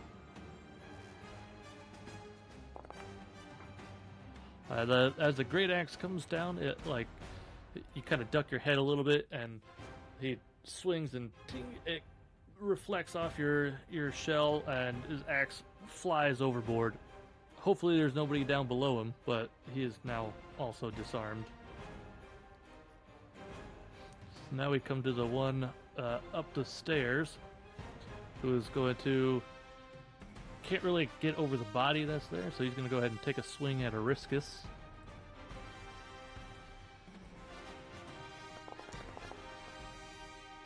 Will hit Ariscus.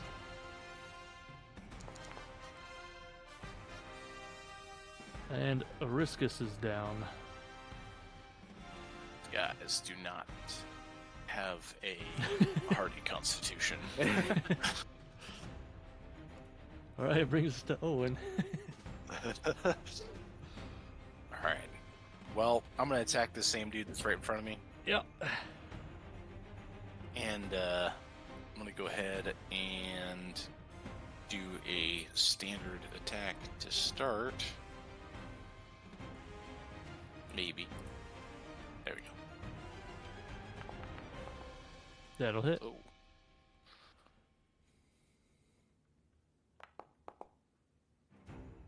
Does that kill the man? That does not. They are still standing. God damn it! All right, double attack. All right. That will hit. And I'm gonna go ahead and do a divine smite. Okay.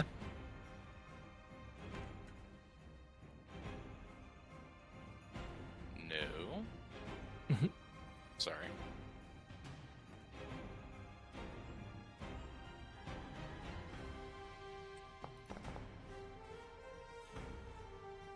They are looking very beat up after that turn. Holy Like, shit. Almost doubled over in pain. They don't have their weapon anymore. All right. I guess that's the end of my turn.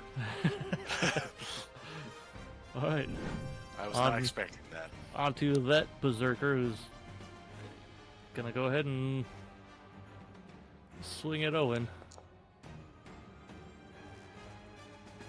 And he's gonna do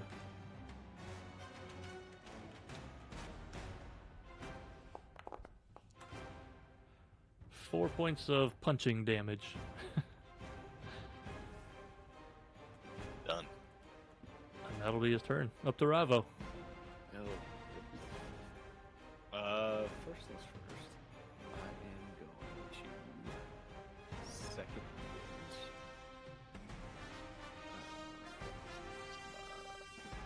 D10 plus 1.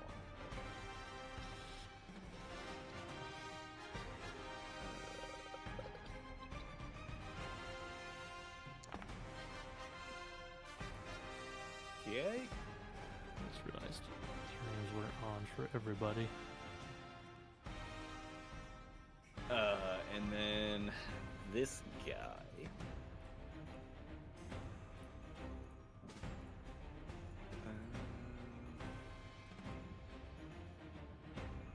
I'm going to blessing. Oh. Jumped off the ship. That's what I'm gonna do. No, I'm just gonna raging strike.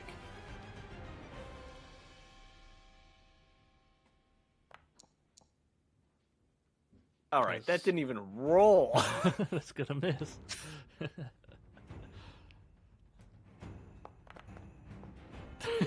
You know what? I'm good. I'm just gonna. Two twos in a row. Jeez. All right, that brings us to Delphine. Let's see if she can save herself. Critical fail for Delphine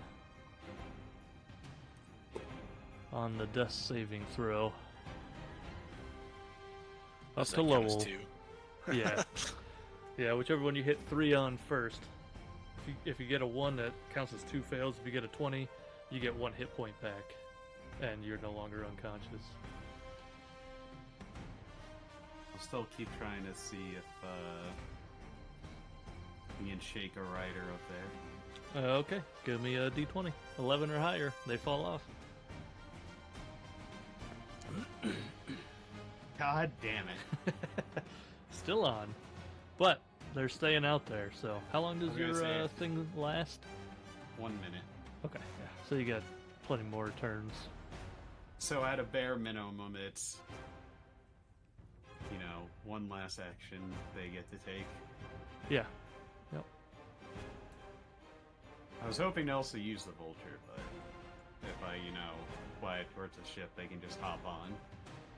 Yeah. Yeah, that's true.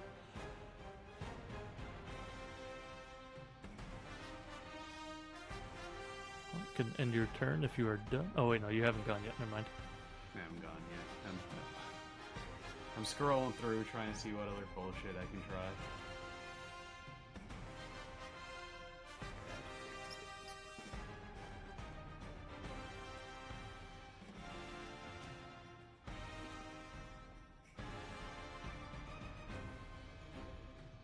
That's concentration. That's concentration.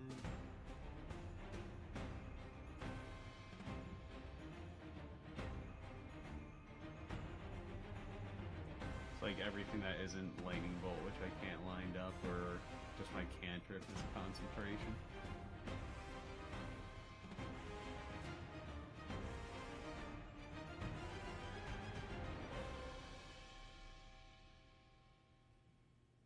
Whatever. I guess we'll just try and finish the one right by Owen with Produce Flame. Okay.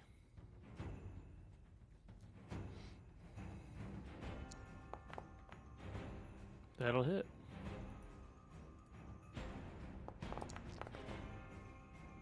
Definitely dead. Step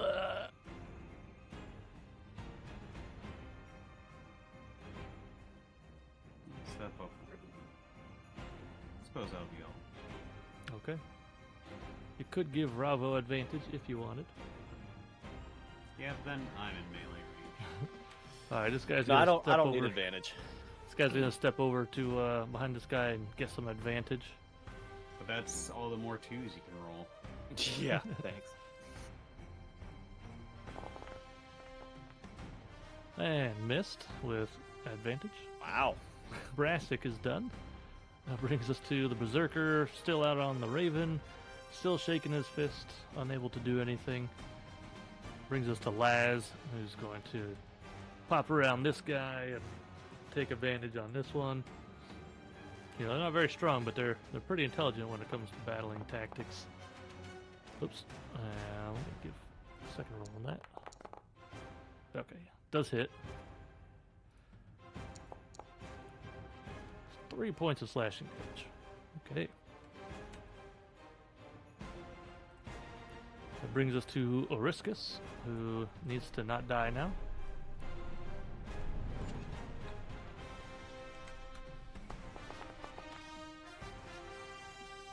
That is one save for Ariscus.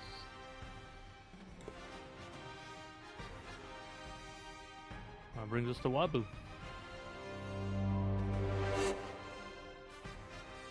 I think I'm just going to strike this guy with my staff.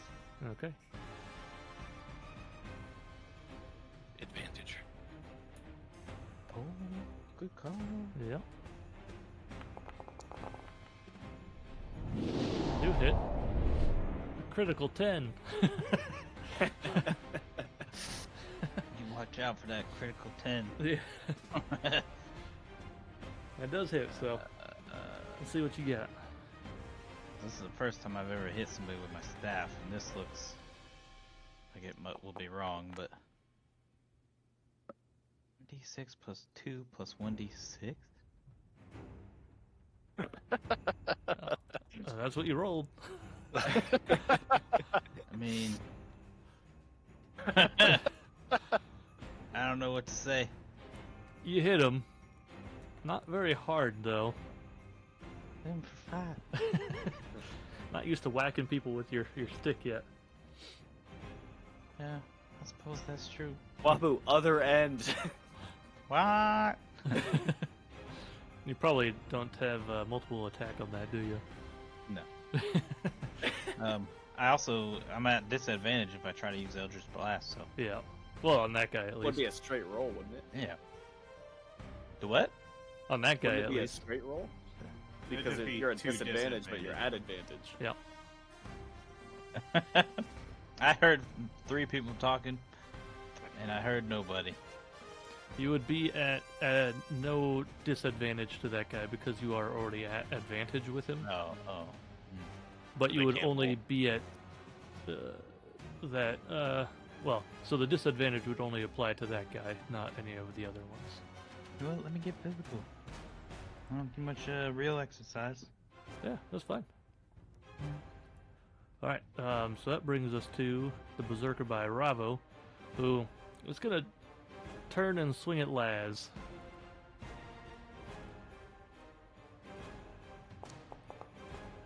Ooh, got him. You guys can't hear that, right? No. Nope. Okay, good. Laz takes a hit, but he seems like maybe he's not quite as flimsy as the other cultists. He's still standing. Alright, now for this guy, that's by Wabu, who's going to swing at Wabu with his fists. Ooh, punching a turtle shell. That sounds like it hurts. He hit the turtle shell. Whoops. Awesome. Ignore that damage. That's not the one I was supposed to roll. Wait, no. I lied. They don't have proficiency with this. No, they're berserkers. They probably would. Yeah, I'll give it to them. 4 points of punching damage. Or bludgeoning, whatever you want to call it. I feel like I should get immunity to the bludgeoning. Your face is still soft. I have a beak. Alright, so it was his turn. So now we're on to the bottom berserker, who's gonna jump down, confront Owen. I'll get you! Also, I'm pretty sure all of my guys sound the same. Maybe I won't. What do we? Some simulating.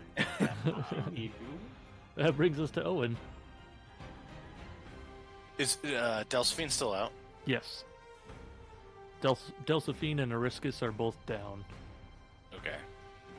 Well, I know that Delphine took 2, so I'm going to use... Can I go ahead and use... Lay Hands? 1 point will get them awake. Yeah, we'll do a point, right? Because that even if they go down again, it resets the Resets counter. it, yep. Okay, so we'll do one of those, Alright. and we'll do 1 point. Delphine opens their eyes. Oh, what happened? I saw a koala.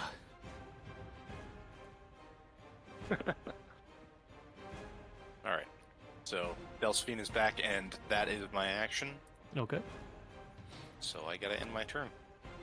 No bonus action. All right. No. That'll bring us to Ravo. All right. I think we all know what I'm gonna do. You get advantage. That is true. Just don't double two it again. Oh, I saw a 2. It was there for a second. Yeah. All right, that one hits. All right. And no game. That That'll fucking 2. hit. Man, the 2s are after you now. Okay. Another 10. Couple slashes. They're still standing. I am going to. Yeah, I'm gonna Blessing of the Raven Queen here, and then move back there. But why? It make because I get resistance to all damage until my next turn after I use Blessing of the Raven Queen. Oh, okay, sure. And I could use that right now. That's fair. Yep. All right, so that brings us to Delphine, who is going to use half their movement to stand up, and is going to get off my ship, and yell at this guy and hit him. All right. Delphine's angry, doing massive damage. Guy's kind of like, ow, what the heck? I thought I knocked you out. And that's Delphine's turn. That brings us to Lowell. Alright, first things first, third time's the charm. Roll me a d20. God damn it. That's pretty Is there funny. just like a big ass raven doing loop-de-loops behind me? Yeah, that's literally all that is. I told you, they are experienced riders. They know how to stay in that saddle. I could have pulled off so much bullshit if I got access to that thing. There's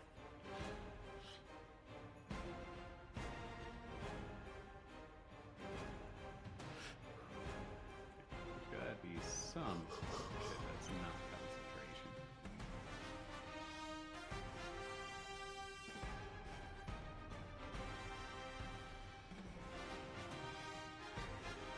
I get distracted just scrolling through the spell book with dog running in. But ideally, you would scroll through the spellbook before your turn. I meant to, and then, or you can hear the squeaks in the background. Yeah. Yeah.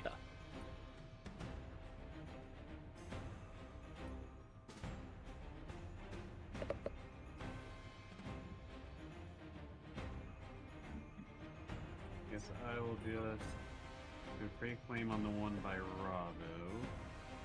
Okay.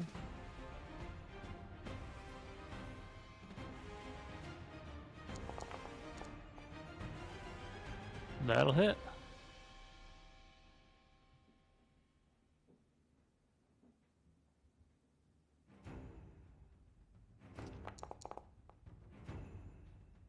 Okay, nice. Forgot about that. Oriscus is also down. Periscus is down, that's correct. I forgot about it.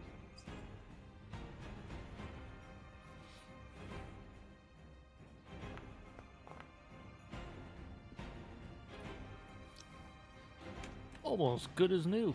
Periscus is like, oh man, I feel very well rested after that nap.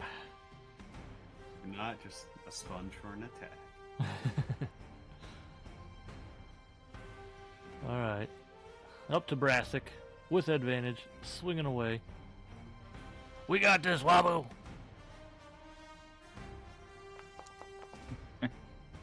We don't got this, Wabu!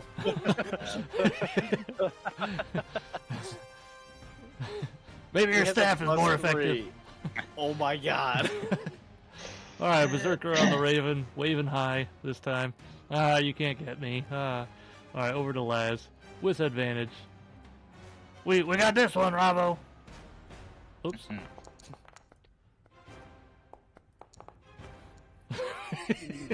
Jesus. Oh, we don't got this one. Why can't those be the berserker rules? All right, over to Ariscus, who's going to use half his movement, stand up. Like, oh, I got this. I know what to do. Just going to run up here. I'll protect you, Wabu. Thanks. Swinging with advantage. Oh my god. Oh my god.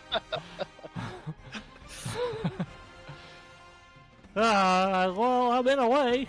Alright, Wabu, you're up. Yo, I'm about to submit a formal complaint to Cloth. This is ridiculous. Useless people. Cultists are garbage. 6 rolls in a row. Well, back to this guy. You know what I'm doing. Eldritch Blast. That's gonna Oh my- miss. Oh wait, no. Yeah, first one misses, second one hits. All right, eat this, buddy.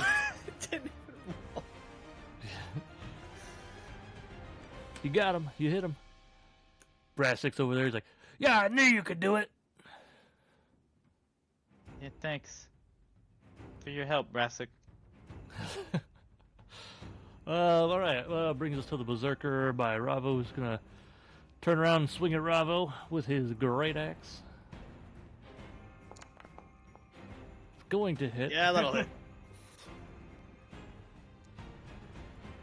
And you take half of that rounded down, so you take 6 points of damage.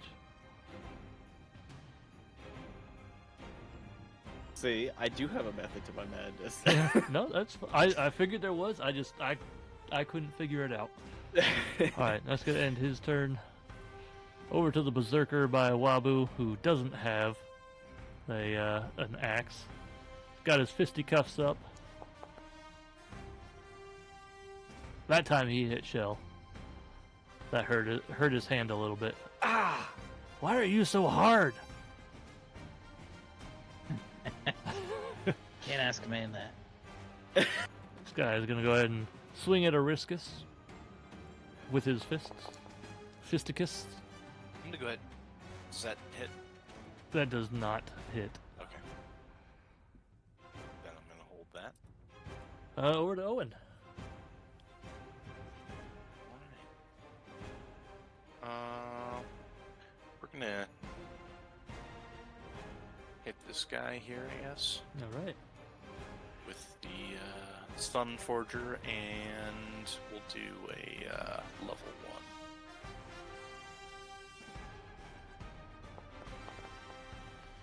That'll hit.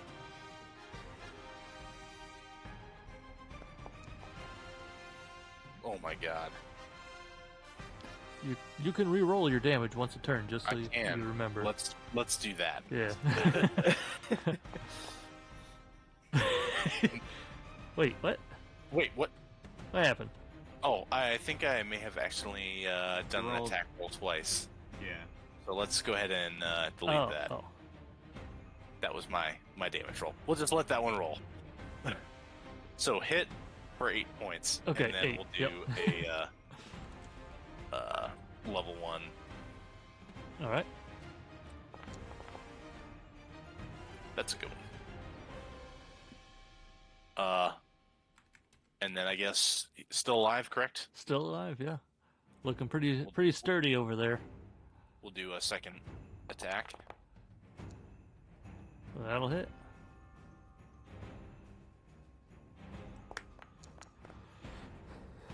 Good there. That's good damage there. And then why not? We'll just do another. Another level 1. Level 1. Yeah. Nice. Now the damage is rolling out. That was good damage total. Yeah. That was what, Yeah. like 40 damage Just- plus? 26 plus 11. 37 plus 8. Yeah. 45. Not bad. All right, end turn. Okay, that brings us to Ravo. Rapier. Do it up. With advantage. Hits. Damage. Wonderful. A little bit of a deflection on that one, but second one hits for sure. Much better chop on that one. Whoa. He's still standing. Still standing. Looking pretty beat up. Cut up. You know, your last couple of swings were pretty good. Yep. And I'm gonna do another teleport 5 feet away and then walk back. All right. This guy's looking at you very confused, like, what the Hey hell? man, What are you psychological warfare. Yeah, you got him bobbing and confused, that's weaving. for sure. All right, that brings us to Delphine. Taking a swing at this guy here. With advantage. Oh, there's another 2. I saw it.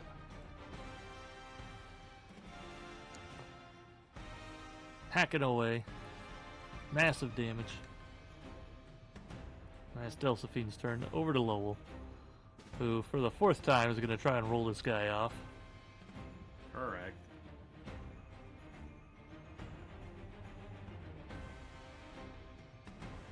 As soon as I remember the space.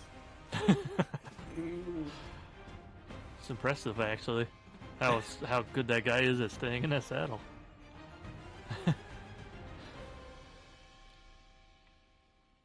I'm not gonna lie, I feel like this encounter has been a lot of really bad rolls. Yeah. That is a true statement. Like, you've only had to fight 5 guys, 3 of them are still standing. And it's round 5, that's uncommon for you guys. Okay, I'll blast the one by Ravo. We've been battling for almost a full half minute now. That'll hit.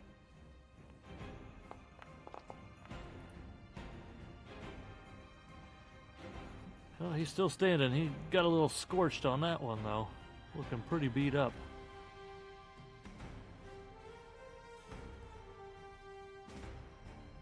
What's the range? 60. And I'll hook Ravo up some.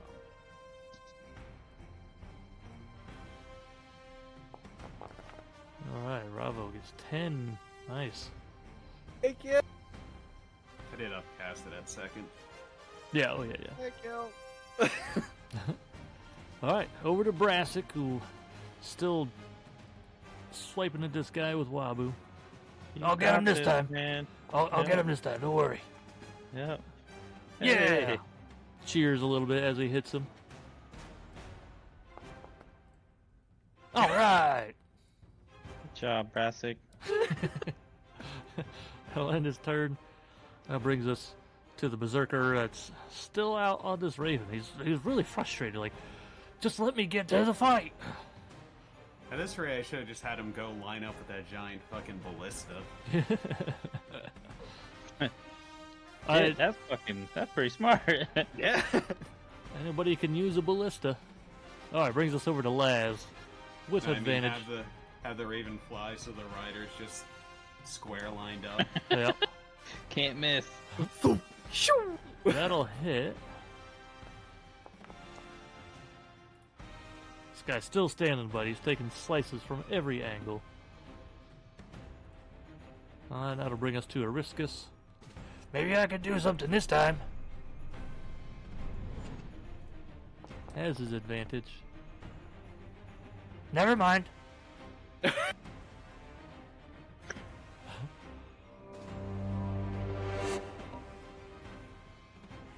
Nope. Eldritch Blast. Same dude. Yep.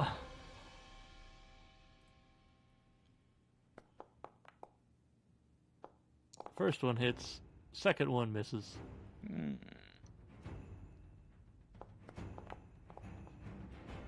And down he goes. Heck yeah. Brassic gives a little shout and a cheer. I knew you could do it!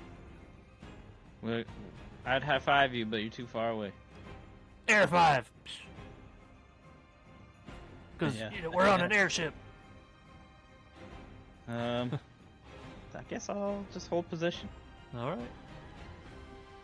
It brings us to the one over by Ravo. It's gonna take a swing at Laz. Get out of my face! What the heck was that? Is the ballista at the front of the ship currently loaded or Nope. no? Okay. And Laz You were is. waiting for that question, down. weren't you? No, you guys just never looked at him. So. Alright, Laz is unconscious. And that brings us to the other berserker. He's gonna take a punch at Delphine.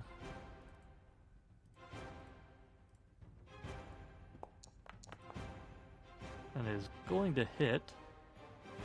Can I intercept? You can.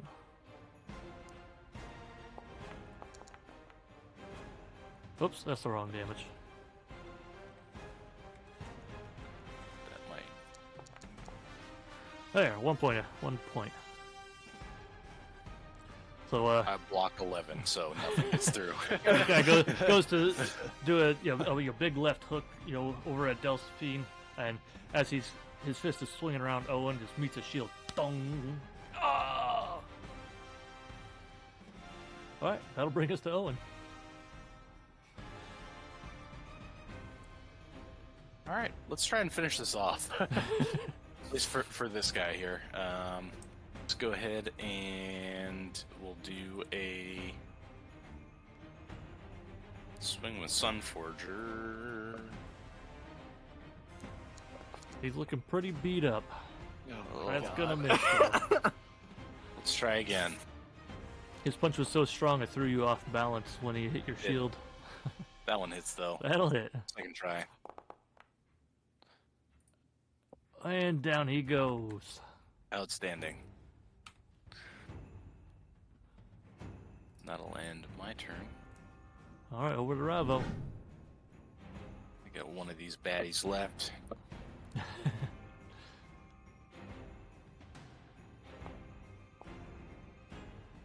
That's gonna hit.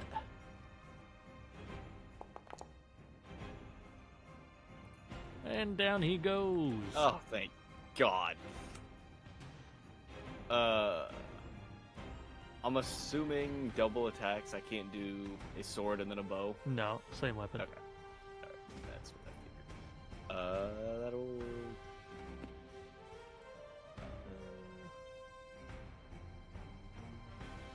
I'm gonna move up to the ballista. All right. I'm assuming loading is an action. Yep, one action to load it. Alright, yeah, we'll do that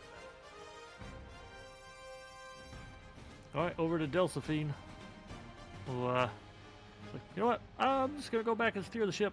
I don't know who's been steering for the last minute. Over to Lowell.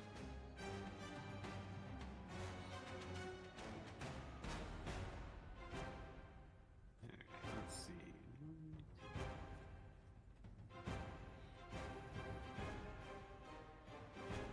What's the range on this? Command they're able to go in line with the ballista, but still, let me see the range of something.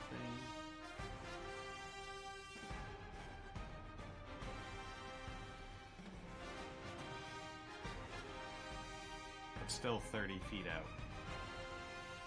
So wherever, up here is 30 feet out. Okay, so he'll be 30 feet in front of the ballista. Then I'm going to try this on the rider. All right.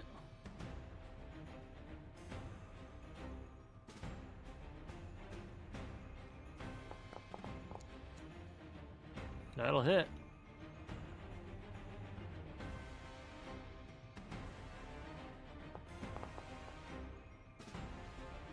Okay. And I'm going to attempt to pull him off. All right. What's he gotta do? It doesn't say anything. It just says if an attack hits, takes 1d6 piercing, and if it's larger or smaller, you pull it up to 10 feet closer. That's all it says.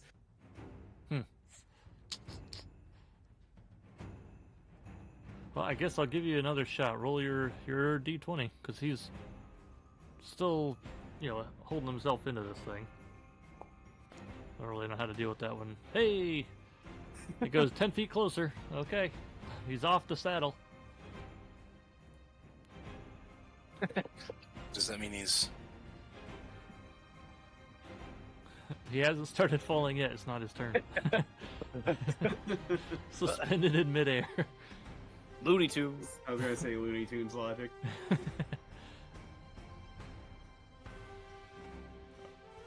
taskbar doesn't want to go away to get to the end turn button. Alright, Rassik's turn. He's like, alright. And he's like, I'll help you load. And he uses his action to load the ballista for you. And it's the Berserker's turn, who starts falling. And in one turn, he falls many feet out of sight. That'll bring us to Laz, who is unconscious. Let's see what he can do.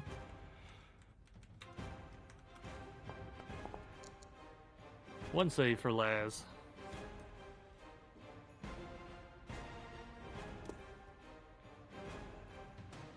And that brings us to Ariscus, who doesn't know what to do anymore, so he's just gonna take a look at the furnace, make sure the fire elemental's still doing his thing. Over to Wabu. Laz is down. Laz is down, yep. Alright, I guess I'll go pick him up.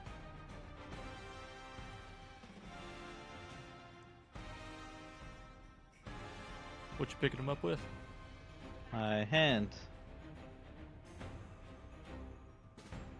I mean, he's like unconscious down. He's stupid.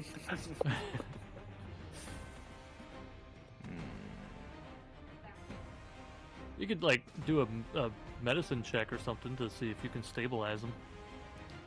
Yeah, sure. I'll do that.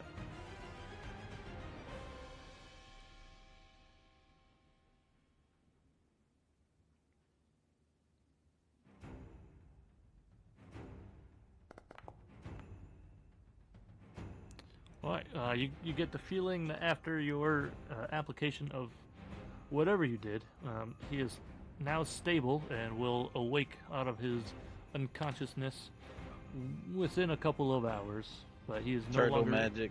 no longer in danger of dying. I'm just gonna bend over and whisper in his ear, "Idiot." That's my turn. Over to Owen. So we're all stable. We're literally just waiting on this fella to drop, right? Yeah, I mean, at this point, he's pretty much out of sight. So now you just have a raven that's under Lowell's control. I guess I'll prepare an action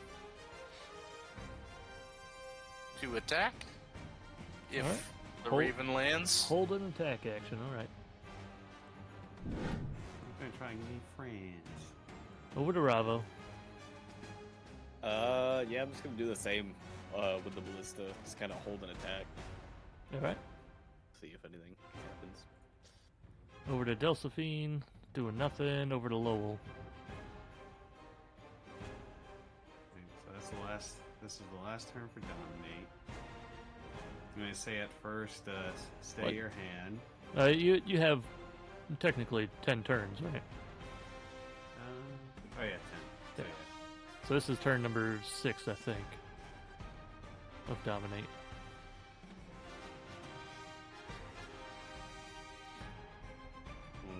It is just a B, so we'll go for the, without the Dominate, but just the longer lasting animal friendship. Alright. More slow food. So just give it a piece of food. If the beast's intelligence is 4 or higher, it fails. Okay. It fails. Oh, the spell fails? Yeah. Oh. It's a raven. They're smart. Smart birds.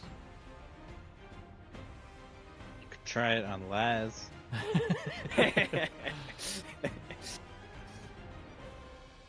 It would fail. That's a surprise. Yeah.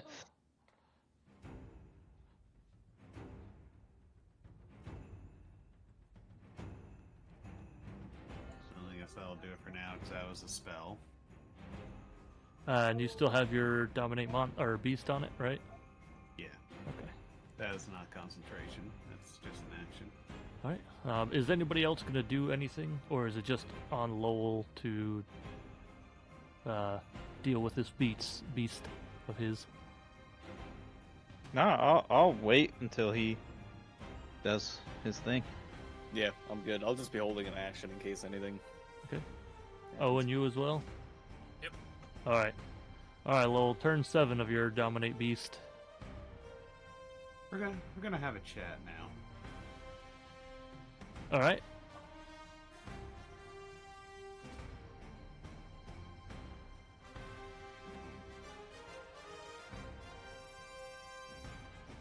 See what the boy wants. To fly away.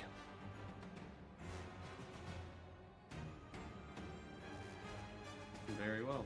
Then go and be free, and I'll release it. Okay. Thanks.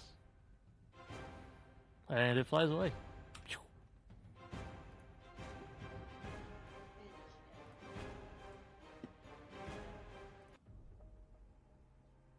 All right. The forever, because we can't roll for shit. Yeah, that was a long combat. All right. So we are back to flying. It looks like you guys are. So this was day 6, and you are this and that. So about a day out or so. So yeah, one more roll's worth. Whose role was it? I think mine was the one that engaged us in this garbage. So. You're real quiet, Cameron. You're real far away. I think it was my turn. I don't know if you Honestly. changed your mic or something, but I adjusted the position. It Ah. was up by my eyeball. yep, that'll do it. I'm Yeah, assuming so- we can rest in between days. Yes, yeah. So it'll be a new day. You'll all get a long rest. Everybody heals. Thank God. You guys don't really meet the night crew. Nizroth, Zalthia, Tralt, and Perilla. I missed the whole battle. Laz is walking around like, why do I feel like I'm an idiot? I'm just in the corner. Idiot. Alright. My turn. All right. Oh, thank God. Oh, you make up a little bit of extra time. A nice tailwind finally picks up, sends you on your way, and you get there a little bit earlier than you were thinking at the beginning of the day. So you guys have made it to the Great Worm Cavern. Oops.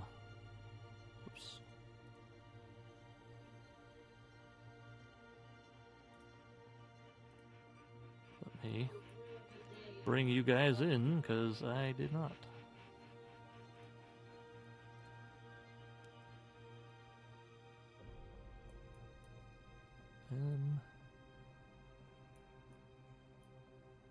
Yeah, we'll do this.